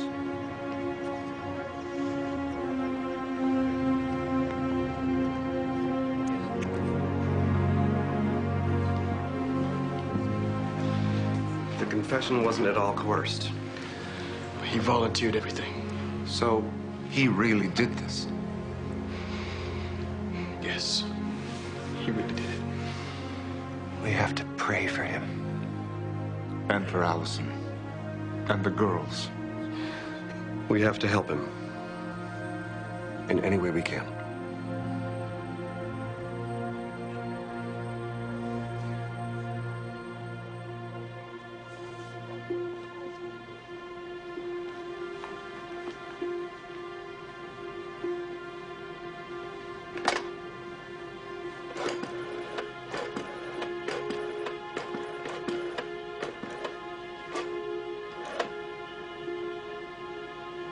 Matt?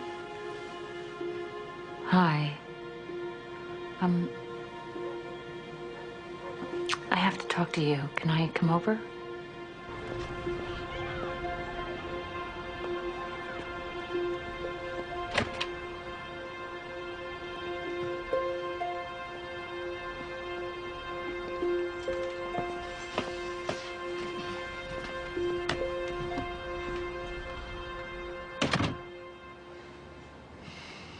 Were you in love with him? He was going to divorce her and we were going to be married. Beautiful. But Matt, the things that he's saying, that he killed Allison in order to hurt himself, or that he was under professional stress, it's not true. I think he killed her to be with me. Well, that's something you should be telling to the police. I'm going to, this afternoon. But I had to come tell you first. I didn't want you to hear it secondhand. Thank you. That's very thoughtful of you. How incredibly sensitive and thoughtful. Never mind what I'm going to hear. What about the kids? They've already heard their dad's a wife beater and a murderer. Now they can watch on TV and look in the paper and see that their mother's a whore. I'm sorry, Matt. You're sorry. You're sorry. Randy saw you and Caro together. And when he came to me and he told me, I went crazy.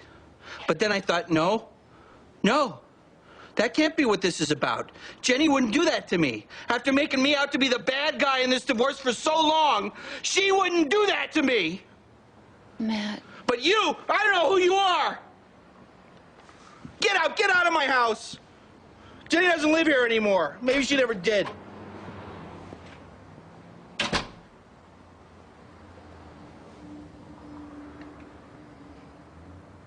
There's nothing she can say in the divorce that's going to make any difference now. No one's going to believe her. I'm going to get the kids. I'm going to get the house. I'm going to get everything. And then I'm going to get on with my life. And what kind of life is that going to be without Jenny? She was cheating on me, Dad. You were separated. What's that supposed to mean? He's saying, what have you gained, Matt? Your house? Nothing but lumber and nails unless it's a home. Your kids, what if Caro tries to say their mother was involved with the murder? She had nothing to do with that. Caro might say she did. But what do you care? You won. Let Jenny just twist in the wind. Well, that's where she put herself. I've known Jenny 20 years. She's like a daughter to me. You're gonna make her go to the police and face all this alone? After what she did to me, why not? The way you're acting now, mister, maybe you deserve what she did to you. Yes. Family should be with her when she goes to the police. If you don't want to do it, I'll take her myself.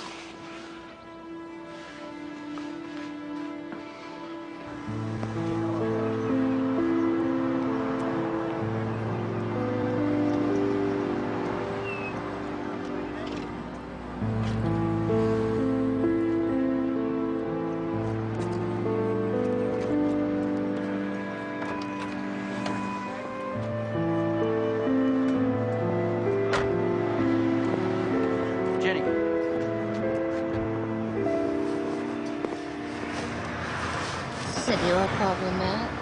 Yes, it is.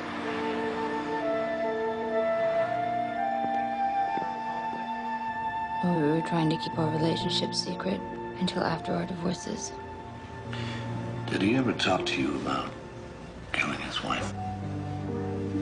Well, no. Not exactly, but about a month ago when he was worried that Allison knew of our affair, he said, God willing, something will happen to her. She'll be in an accident, or her car will crash. I laughed it off at the time, but now after what's happened, I feel horrible. Look, Mrs. Moran, I know this is hard on you, but I need to know the truth. The truth is, we were very much in love, and he said that after Christmas, things would be different. I'm afraid he killed her for me. That's right, you got it. Okay.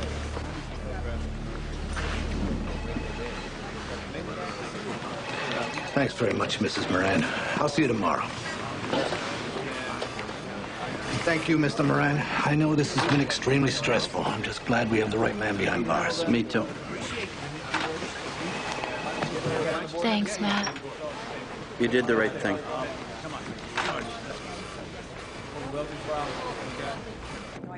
When did you find out about your daughter? Mrs. Patterson, did you know your daughter was having an affair with Dr. Carroll? Do you believe your daughter was in any way responsible for the murder? Did your daughter know that Dr. Carroll was going to murder her? Mrs. Patterson, There she is. Jenny, come out here. Did you have any plans for marriage with Jenny,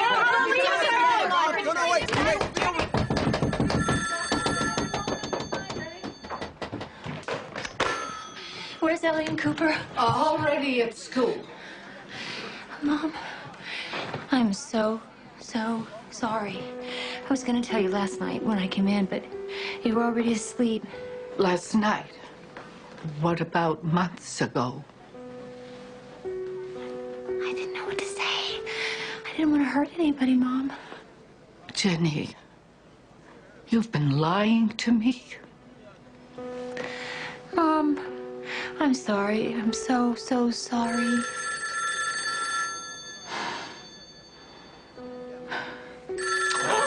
Don't touch that!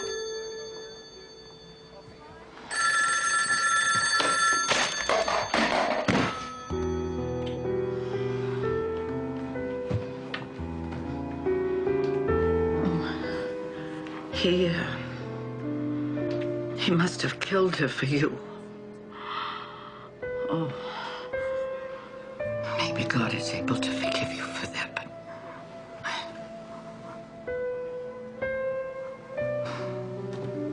I don't know if I can. No, I don't.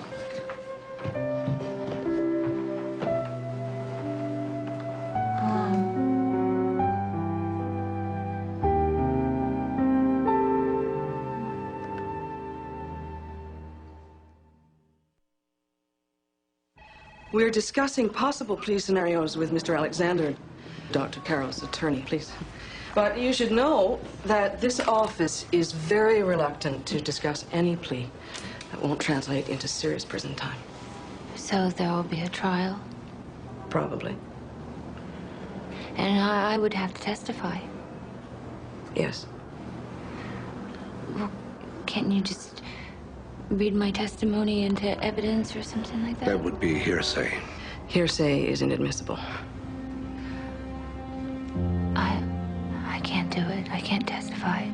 I can't talk about these things in front of all those people. You won't have a choice, Mrs. Moran. Now, let me be real clear about this. Dr. Carroll is going to plead insanity. If he wins with that defense, he could be a free man in less than 5 years. I don't want that to happen. Because I don't think he's insane. I think he's a cold-blooded killer. I know. But won't your evidence show that? You are our evidence, Mrs. Moran. You are the prosecution's most important witness.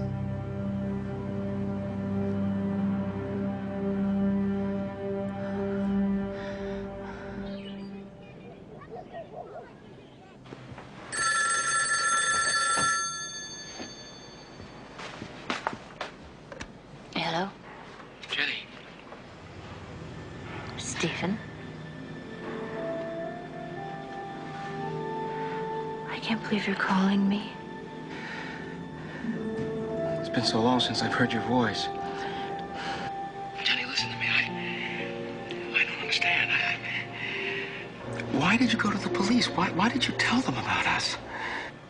Are you serious? Stephen, you killed her. How could you do that? Why did you do that? No, don't you understand? If I can convince them I was insane, I'm going to be out in a few years, and then we can be together. Oh, no. No, please. Oh, please don't say that, Stephen. Don't say that. You need help. You need help. Hey, I don't need help. I don't need help. What I need is for you to stop talking to the police and stop talking to the DA, because that hurts my case. It hurts my case, Jenny, and that hurts us. Us? Stephen, I don't even know who you are. You're sick. Please don't call me ever again. Jenny. No. I'm hanging up. Stephen. Jenny, don't hang up on me. Jenny. Don't hang, Jenny!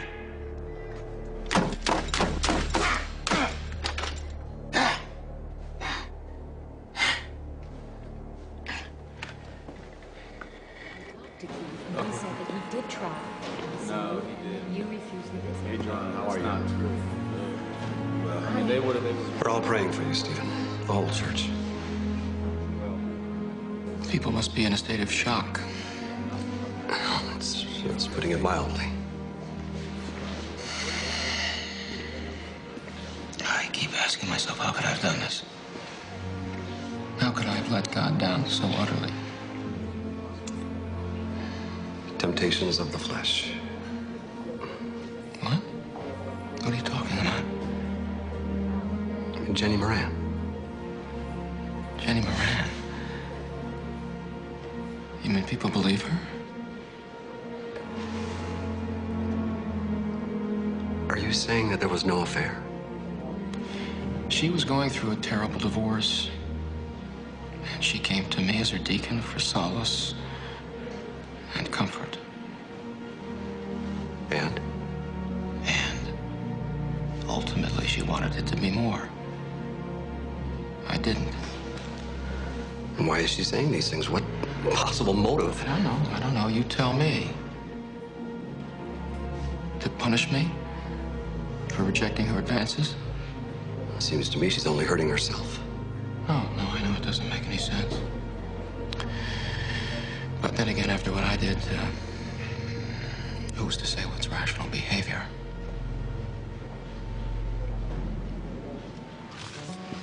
This goes. What do you think? Like that?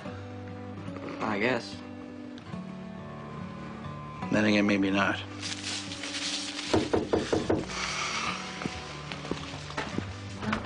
Oh, look who's here. Mwah. Hi, Dad. Hi, honey. Ryan's in the living room with some chocolate and he needs help. Okay. How are you? I've been better.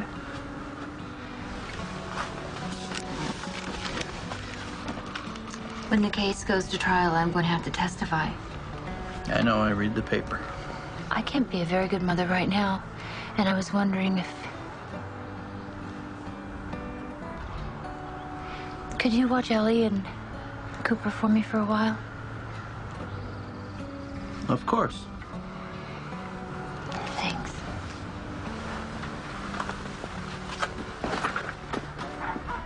Mommy! Mommy! We're decorating the Christmas tree. Come help us.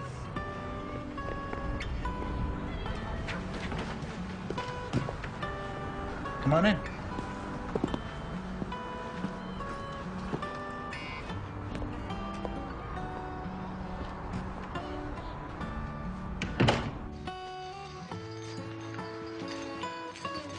Mom, do you think it's good for the tree? Oh, it's perfect on the tree.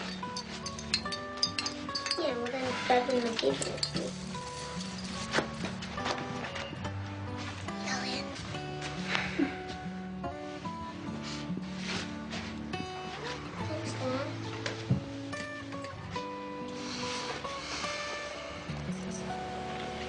Mom, where do you think I should put this one? Oh, I don't know, sweetheart. Let's go take a look. Okay. Should we put it high or low? There? Perfect. Quiet, I'm practicing. Hey, Matt. I'm gonna go now. Before we string the popcorn? I've got choir practice. Hey, how's your mom? I don't know. She's not talking to me. Sorry about that. We'll work it out. Bye, kids. Bye, Mom.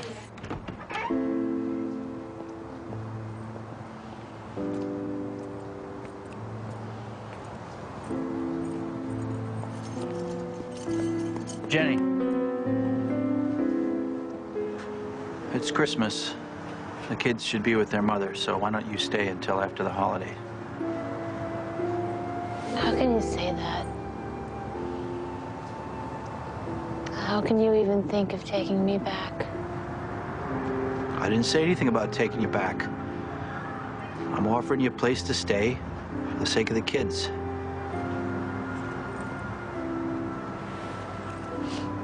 Okay. Thanks. Till after Christmas. I'm afraid this is the only solution to our problem. You wanted to see me? Yes, hi, Jenny. Please, come in. Have a seat. I have a rehearsal in just a few minutes. I'll leave you two to talk.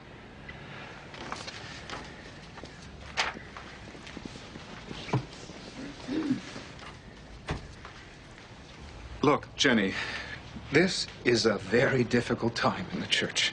I know. It's hard for me, too. I know that. But we've had so many shocks these last few days. We all need time to sort this out. You, more than anyone. I'm trying to, Reverend. I know that. And I want you to know that we're praying for you and your family. Thank you. But the board feels, and I have to say that I agree, that it would be best if you weren't on staff right now.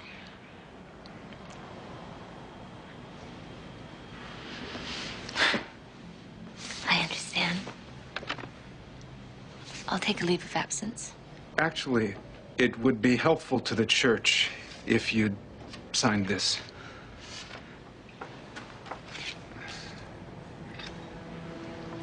You want me to resign? It would be best for everyone.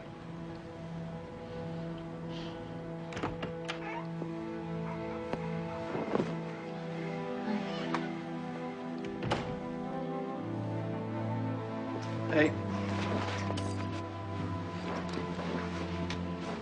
Stop by Mom's. Got some clothes. Good. How was your practice? They fired me.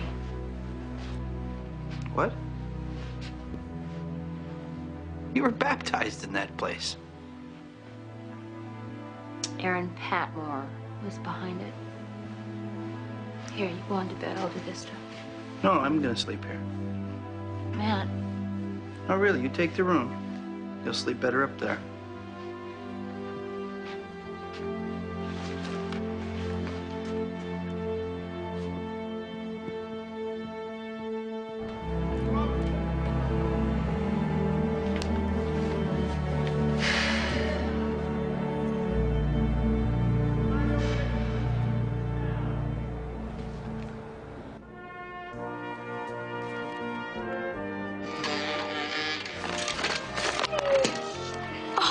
Mom, it's perfect. Good, sweetheart. I'm glad. Well, how's Christmas so far, folks? Getting what you want? Yes. Oh, yeah, I know I did. Yeah, like you need more trucks. Not the trucks. All I asked Santa for is to be a family again. And look, we are. Hey, hello. It's Jenny there. Dad, look what I got. It's for you. Is it Mom? I don't know who it is. Hello? Jenny? Jenny Moran? Yes. Jenny Moran, the liar? Jenny Moran, the conniving little bitch. I hope you rot in hell, you slut. You don't Who was it? Was it Grandma? No, sweetie, it wasn't. Who was it? It was no one.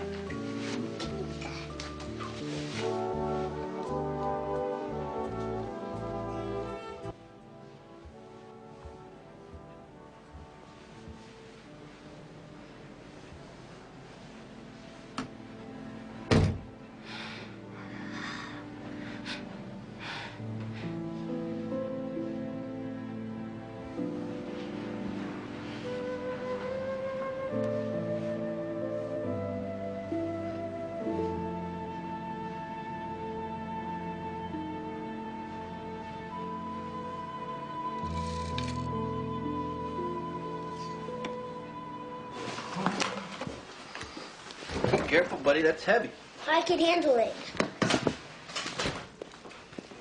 What do you want to drink, Dad? Well, it's Christmas, so I guess I'll have a beer. Dad, I knocked on Mom's door and she's not answering.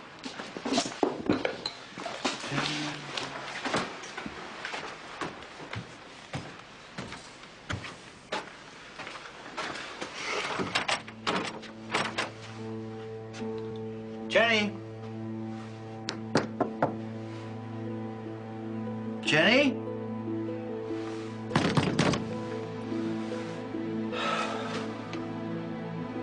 Jenny?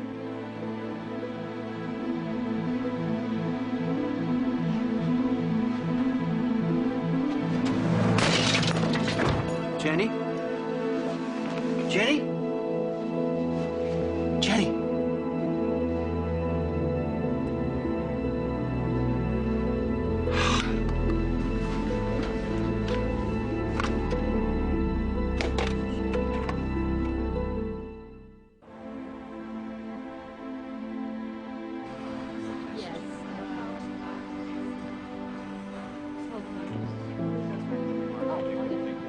We were lucky. I got to you just in time.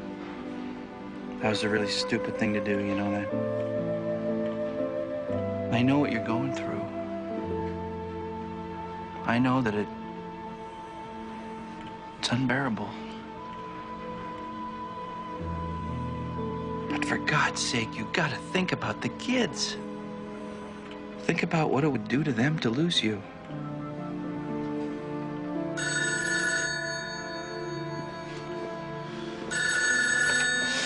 Hello. Matt, I just got a call from your father. How's Jenny? She's okay. She's out of danger. Oh. Well, what happened? She took a lot of pills. Well, was it an accident? No, it was not an accident. Oh, I see. They're gonna keep her here until she's back on her feet, so you can come and see her anytime that you want. Yes. I'll come. I'll come. Yeah, sure.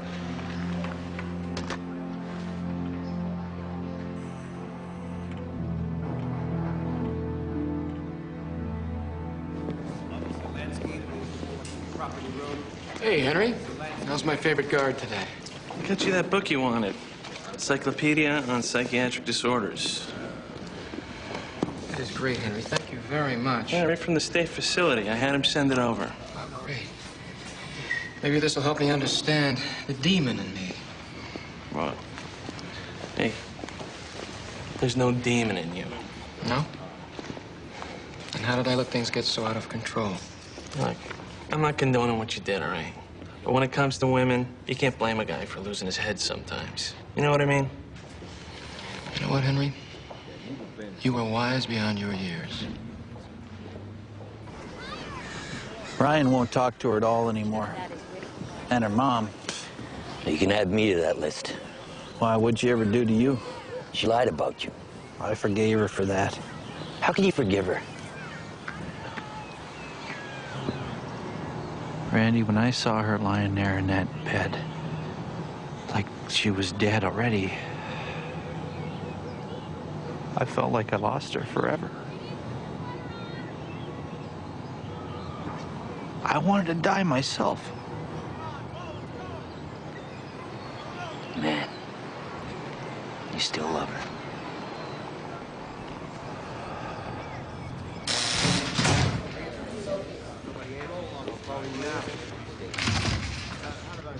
Being as objective as I can, I think that most accurately describes my mental condition at the time of the murder. We'll have to find a psychiatrist who'll back this up. That shouldn't be a problem.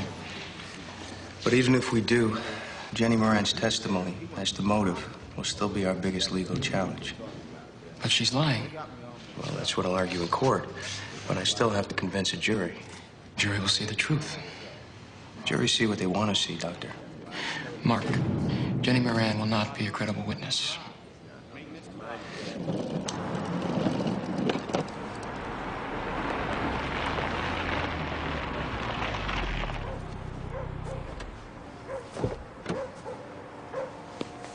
Hi. Is this the Moran house? Yeah, Are you Matt? I am. I'm Dr. Marks from the Oldham Women's Center. What can I do for you? I'm sorry for coming by so late. The hospital suggested I'd drop by. I understand your wife's been going through a difficult time. I'd like to help. We're a community-based outreach organization. Our mission is to help women in crisis How do you do that? through therapy. Are you seeing a therapist, Jenny? No. Well, our fee schedule is entirely needs-based. Or to put it another way, we're not in it for the money. We're just there to help.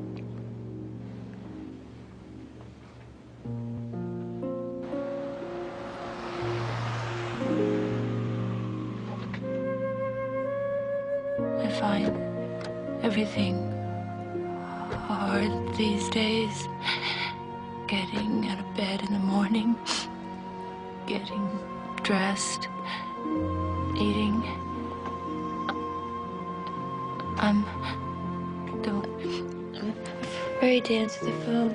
People call me and they say the most horrible things to me. My son hates me, and my mother, my friends, and I hate myself. Here, take a couple of these.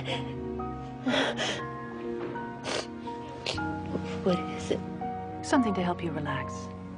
Make talking easier.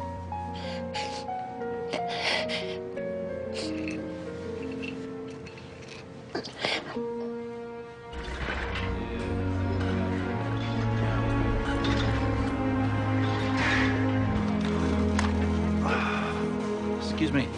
Shouldn't my wife be finished by now? Sometimes they run a little late.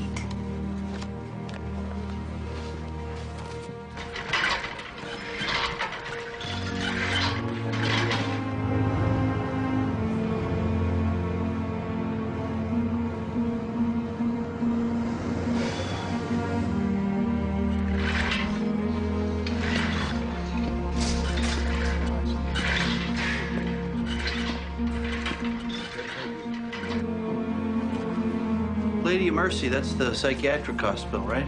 Yes.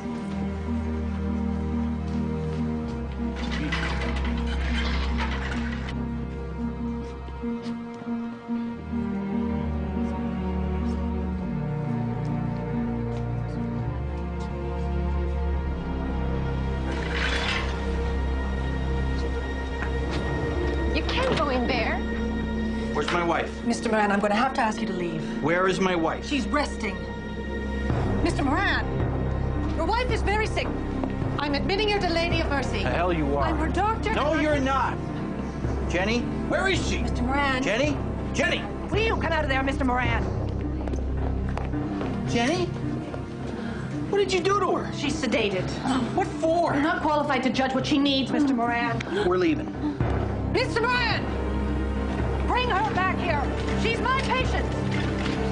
Stop her! Any man touches my wife, I'll kill him. Sir.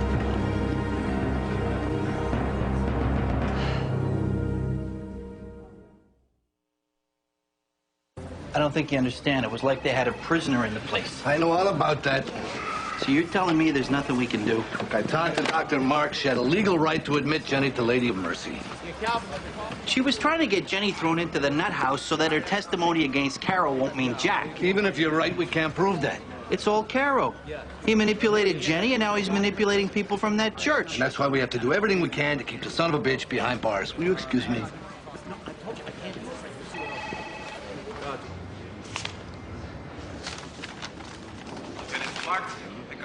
This is overwhelming. People care about you, Stephen. They want you to know that. Well, please tell them how much I appreciate their prayers and that if I can get the prison to give me some stationery, I'll answer every one of these.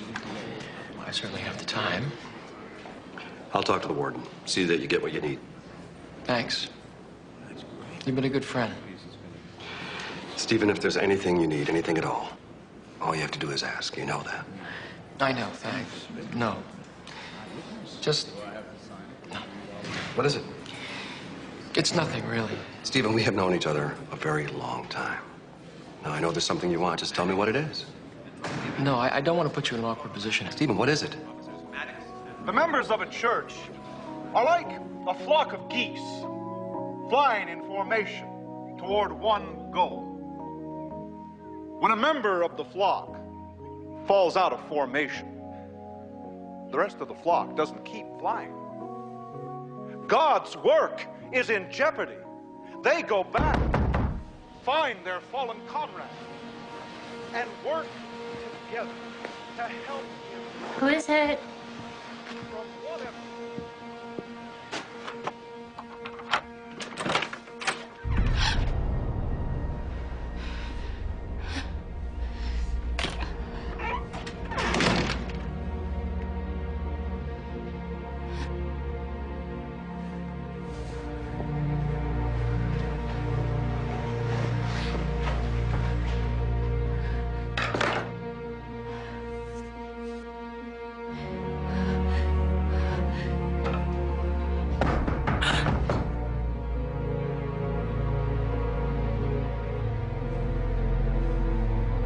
Who is it?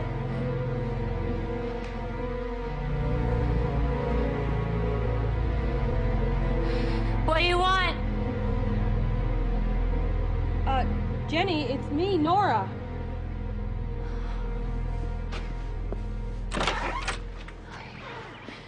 What's the matter?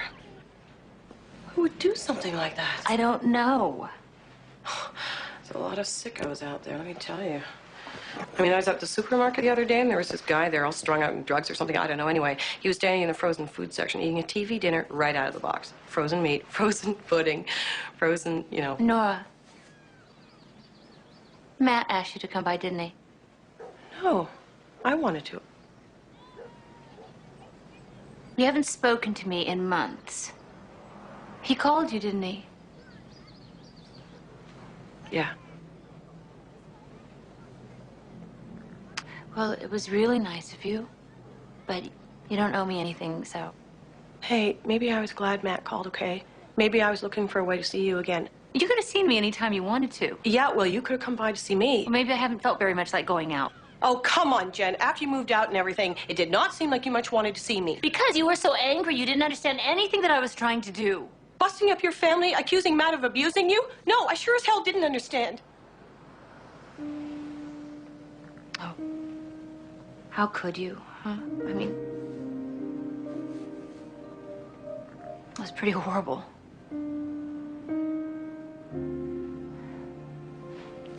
Do you want some tea?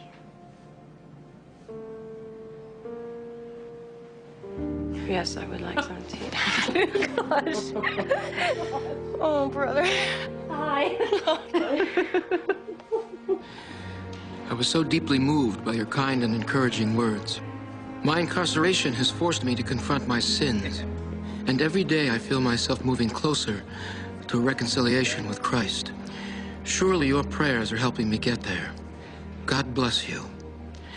As for your thoughts regarding Jenny Moran, I too am hurt and confused by the lies she has told about me. Scripture teaches us to hate the sin, not the sinner. But that's not always easy, is it? Perhaps by continuing to shun her, By showing her how lost we are without Christian fellowship, you are helping her find her way back to him. I'm certainly praying for her. And I hope you are too. He's saying that we didn't have an affair. That I'm lying. That's what he's saying. He's trying to discredit you publicly. That explains all the phone calls, all the nasty letters. Of course, they believe him. They don't believe me. They think I'm a liar. Look, it's a desperate move by Carol. We'll tear it apart in court. I don't think I can do it. I don't think I can face it.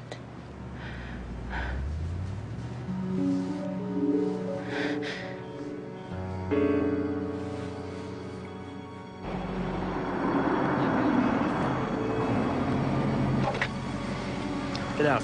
Why are we stopping here? Walk down the block. I'll meet you around the corner. I don't want to. Get out. Get out.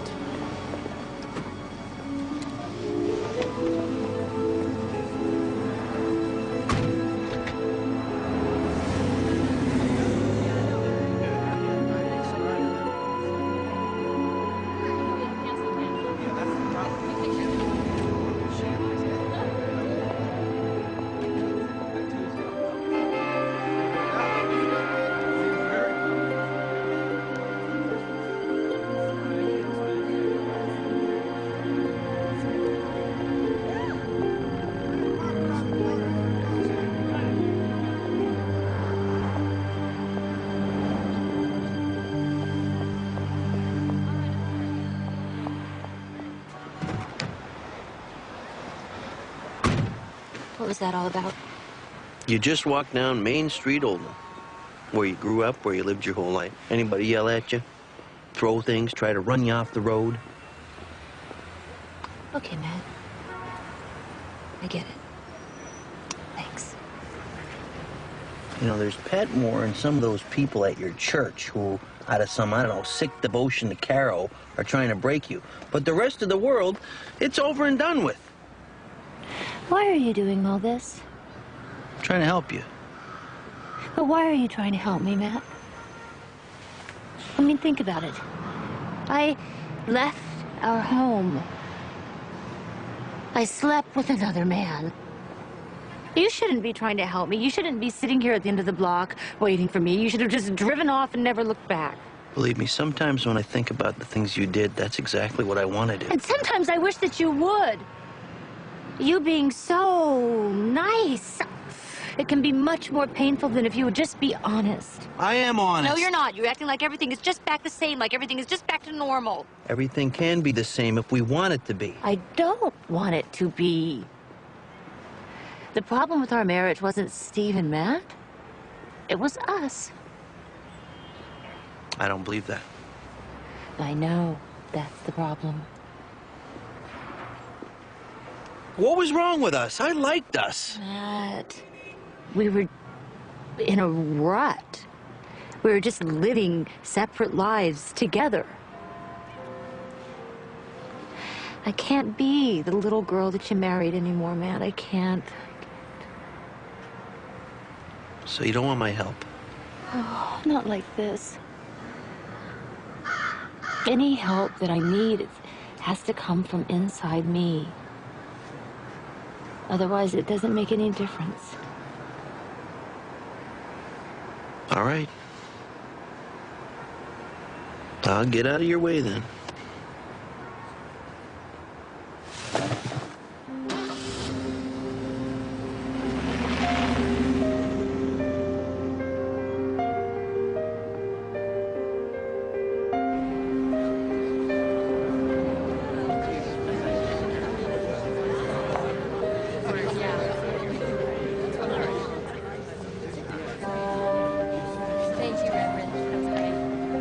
Thank you.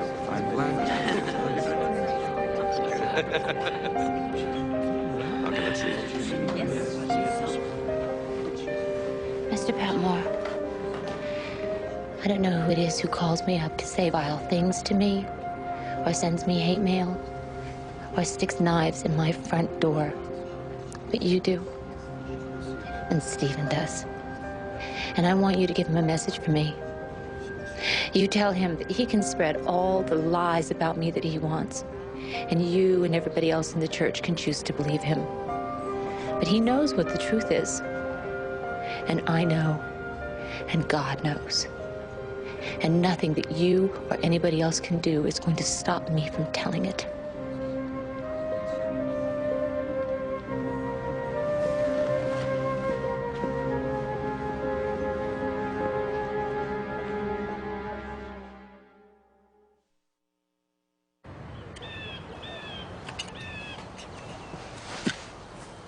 Hello?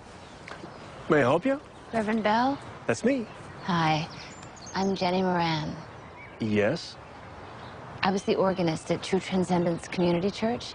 Of course, yes. I understand you need a new organist. Well, that's right. Yes, we do. I'd like to apply for the job. You would? Well, that's wonderful. Jenny, the thing is, how shall I put this? At Oldham Methodist, we're... You're a nice, quiet little church, and the last thing that you need is bad publicity. Thanks for your time. No. You misunderstand. Oh, we are a quiet little church with a quiet little budget. There's no way we could offer you what you're used to. I'm not used to being paid anything at all right now. Oh, well, I think we can do a little better than that. I want to play again. And by all means, come and play for us. Thank you. I'll see you on Sunday. All right.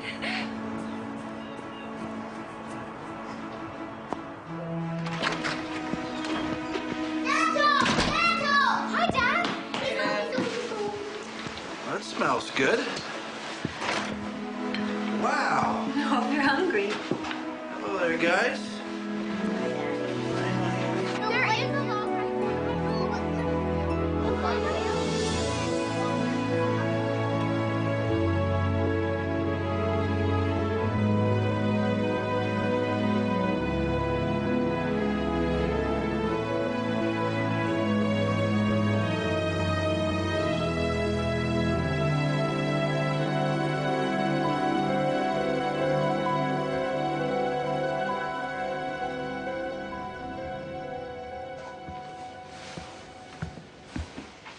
Kids are down. Are you going to bed?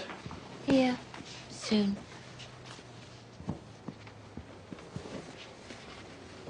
Matt,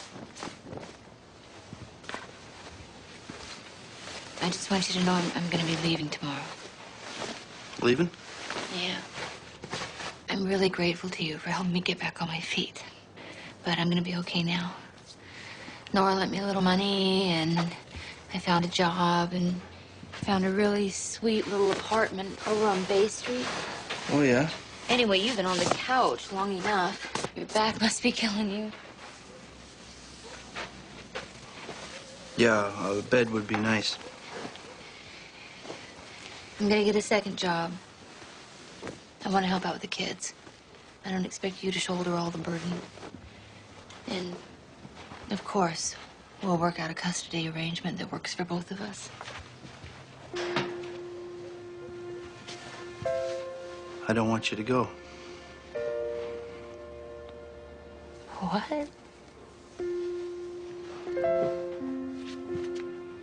You were right when you walked out on me. That was an impossible thing for me to understand then, but I understand now. I know that you were leaving me, but I also know that I had been losing you for years because I never really listened to you. I never saw who you were. I was just going on how I do,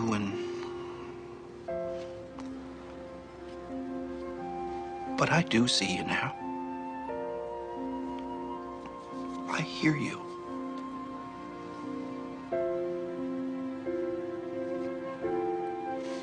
And I want you more than ever before. Man, this is so hard. What if it's too late for us?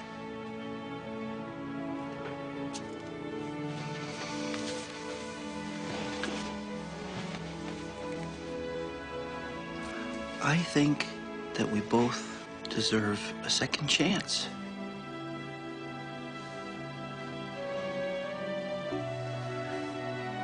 If we stay together, we can get through this.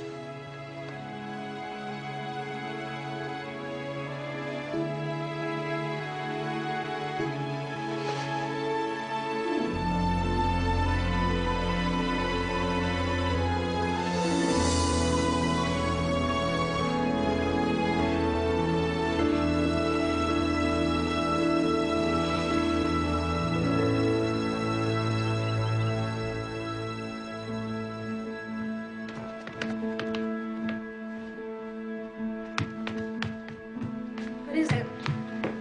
Sofa.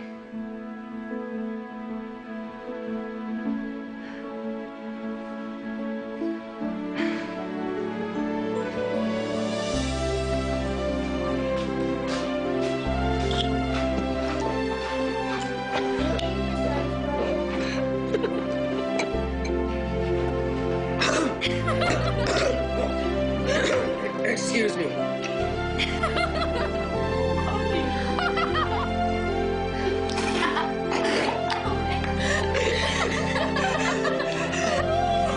What's so funny?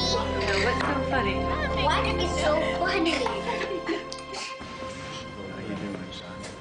I'd arranged everything beforehand. The gun was in place. It was loaded. All that was necessary was to return from the convention and do it. But I didn't have a specific time in mind. And then I saw it. The rat. I was crossing the street near my hotel, on my way back from the convention center. And a rat ran in front of me, along the gutter. And suddenly it stopped. And it stood up on its hind legs. And it looked at me. And I knew I had to kill Allison that night. It was a sign.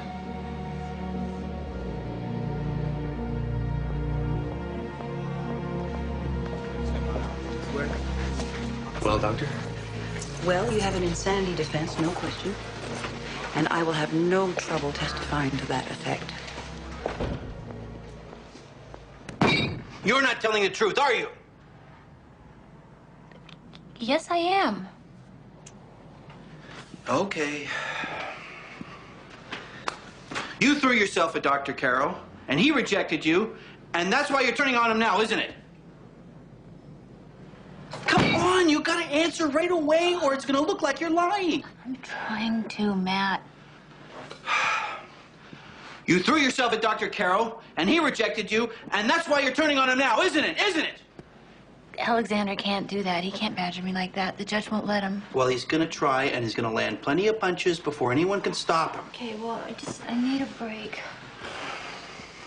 You gotta answer right away, or it's gonna look like you're lying. I'm trying to, but you're just yelling at me. Well, that's what he's gonna do.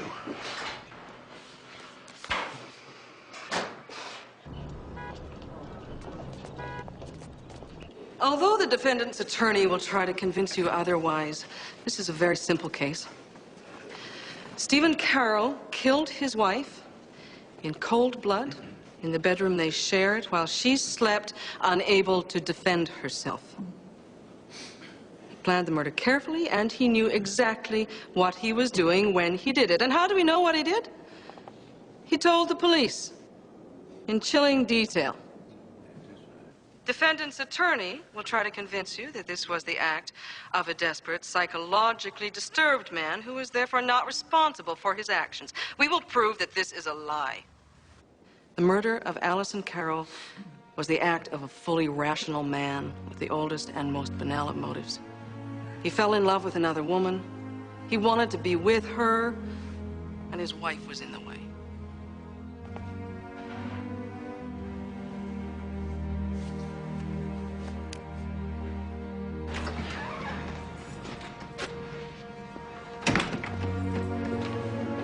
Jenny?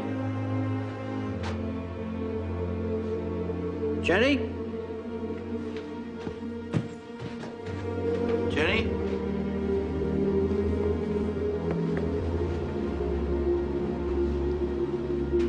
What's going on? I'm cleaning. I see that.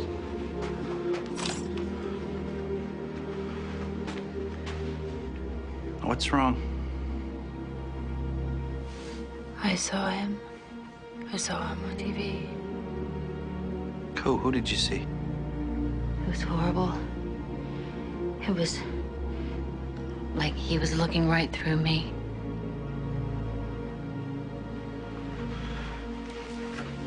Jenny, you just gotta worry about that when the time comes. Joe, I can't do it. I can't testify. Jenny. No. I can't. I'm sorry.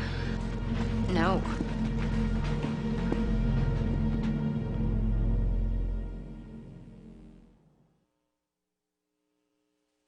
She has to testify. She's not sure she can do that. The judge will issue a contempt citation. I think she'd rather face that than the TV cameras in Carroll. But no one's disputing what happened to Alice and Carol. It's all about motive. Without Jenny's testimony, Carol could be a free man in 5 years. Jenny's our whole case. I need her here tomorrow. This is not negotiable.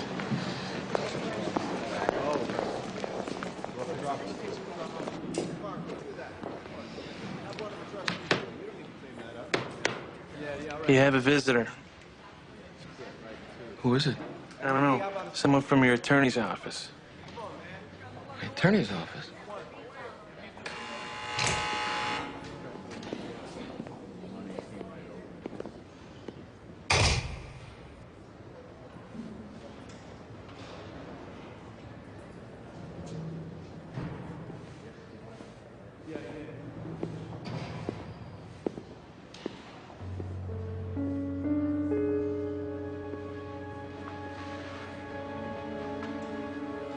Hello, Matt.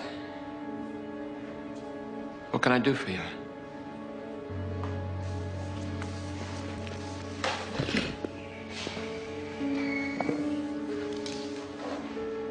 I just wanted you to know that I'm gonna be in that courtroom with my wife. And if your attack dogs do anything to hurt her, and I expect they will, when you get out of here, if you ever do get out of here, I'll be coming for you. Well,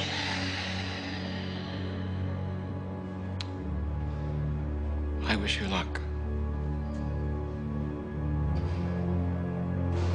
Mr. Moran, I'm glad you're here. You saved me the expense of a process server. What's this? I'm calling you as a defense witness. Oh, I get it. If I'm a witness, then I can't attend the trial. In fact, to protect the interests of my client, I'm gonna have to ask you to leave right now. It's okay, I hate wearing suits. Tell Carol that that God of his knows who he is, knows what he is, and every time he lies, it's written down in heaven. That's funny, Mr. Moran. I was led to believe you're not a religious man.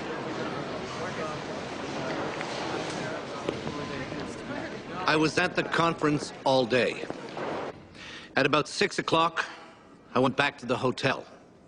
I didn't go to dinner with my colleagues. I said I was exhausted and would join them in the morning. I went right to my room. I laid down for 20 minutes in my room to collect my thoughts, to prepare myself for what I had to do that night. I left my room at about 7:30 p.m., being careful to ensure that no one saw me. I took a cab to the airport, where I boarded a 9 p.m. Seaboard shuttle back home. After we landed, I drove directly to my house. I parked in my driveway where no one could see my car. I didn't check the time exactly, but it was around 11:30.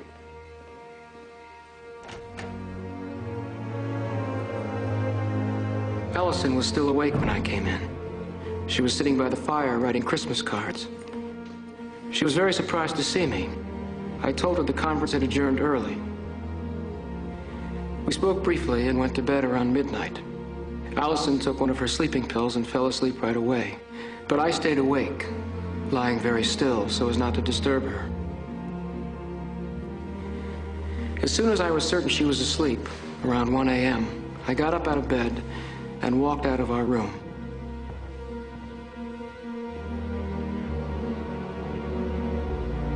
I retrieved the gun I'd hidden before I left for the conference.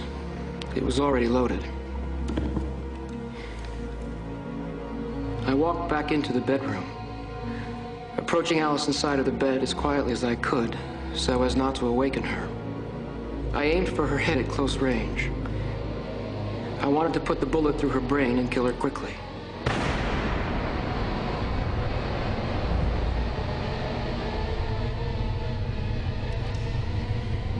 She was still after I shot her, but I wanted to make sure she was really dead and not suffering, so I checked her vital signs. I didn't find any, but just to make sure, I retrieved the tie I had hidden in my dresser drawer.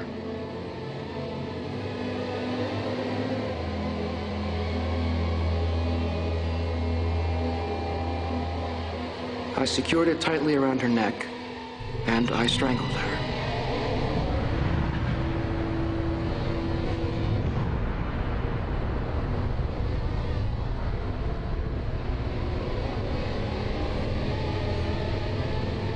I scattered things around to make it look like a burglary, then drove back to the airport.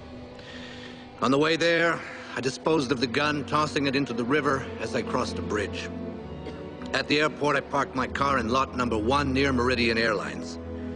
From there, I took a taxi to the train station and an overnight train back to the conference. I arrived at the hotel at about 9:30 or 9:40 a.m. I went directly to my room. I washed and changed, grabbed a cab to the convention center.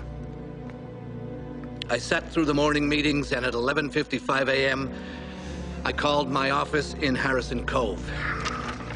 That's the sworn, written confession of Dr. Stephen Carroll. The psychiatrist testifying on behalf of the state today characterized Dr. Carroll as a pathological narcissist, that the clumsy trail that led directly to his arrest was not the work of a man wanting to be caught, but one so self-absorbed he never believed he would get caught. The trial resumes tomorrow with what will no doubt be its most gripping testimony, that of Jenny Moran, the church organist with whom Dr. Carroll...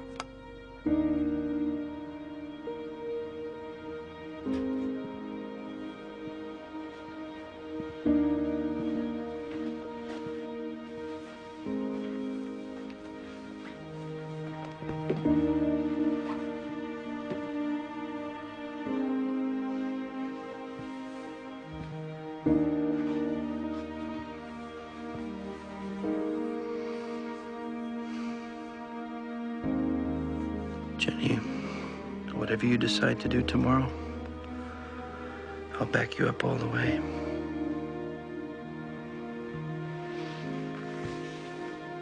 I'm gonna be there for you no matter what.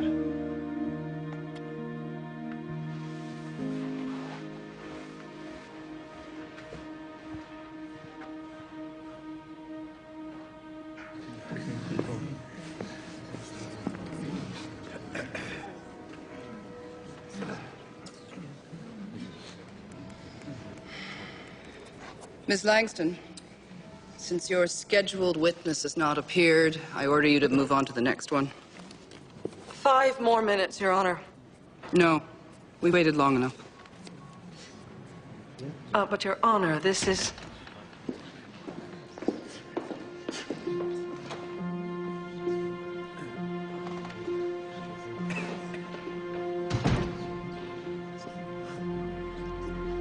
Your Honor, the state calls Jenny Moran to the stand.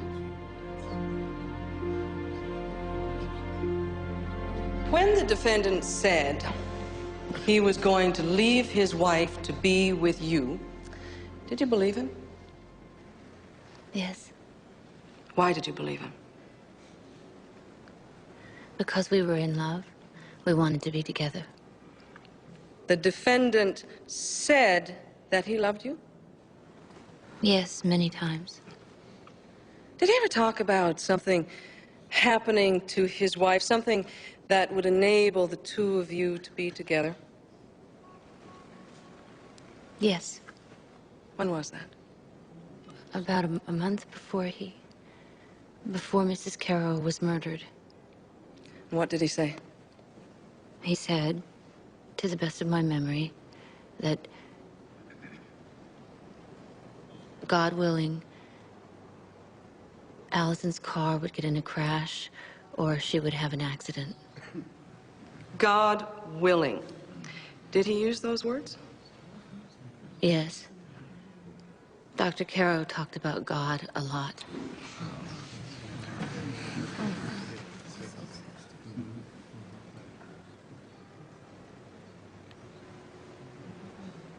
Mrs. Moran completed her direct testimony this morning, and when court reconvenes after lunch, Mr. Alexander will have an opportunity to cross. Doing fine. You don't let him rattle you. Okay, thanks. Yeah, excuse me. Okay. Jenny? Mom? Hi. I didn't know you were here. I'm sitting in the back. Is there room back there for me?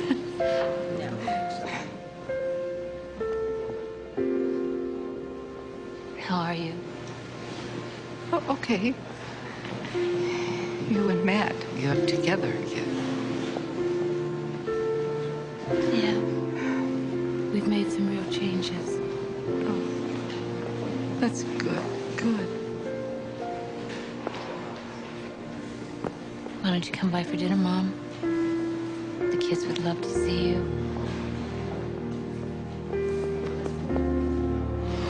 I like that. Excuse me. They're calling us back in. Oh, good luck. Gotta go. Okay. Shall we, Amanda? Oh, hi. Is it true, Mrs. Moran, that you sued your husband for divorce? Yes. On what ground? Spousal abuse. Is that true, Mrs. Moran? Did your husband abuse you? No. Excuse me? I didn't hear that. No. My husband didn't abuse me. You mean you lied? Objection. Overruled. Answer the question. Yes. Let me make sure I understand. When you stated in a legal document that your husband had abused you, you were not telling the truth. No. I see. So let me ask you this.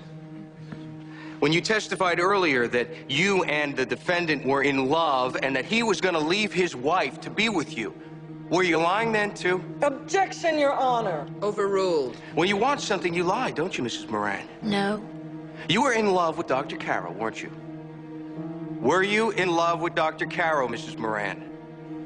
Yes, at the time, I thought I was. And when he didn't reciprocate that love, you decided to turn on him, didn't you? No, he did reciprocate. And so you lied. The same way you lied about your husband. No. It was Dr. Carroll who told me to lie about Matt in the first place. He told me that I would get a better settlement in the divorce if I accused my husband of abuse, so I did. Your Honor, move to strike the witness's last statement. And I'll regret Objection. it for the rest of my life. Your Honor, please. I have regretted it every moment since. Mrs. Moran. I'm not proud of the fact that Dr. Carroll was able to manipulate me like that, but he did. Mrs. Moran, answer the question. Let him manipulate you. Don't. Move to strike, Your Honor. Move to strike.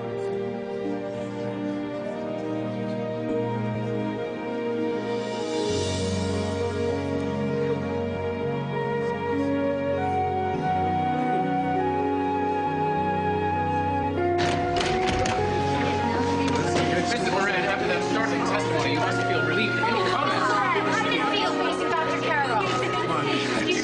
Mrs. Moran's testimony appears to have shattered any hope Dr. Carroll's attorneys might harbor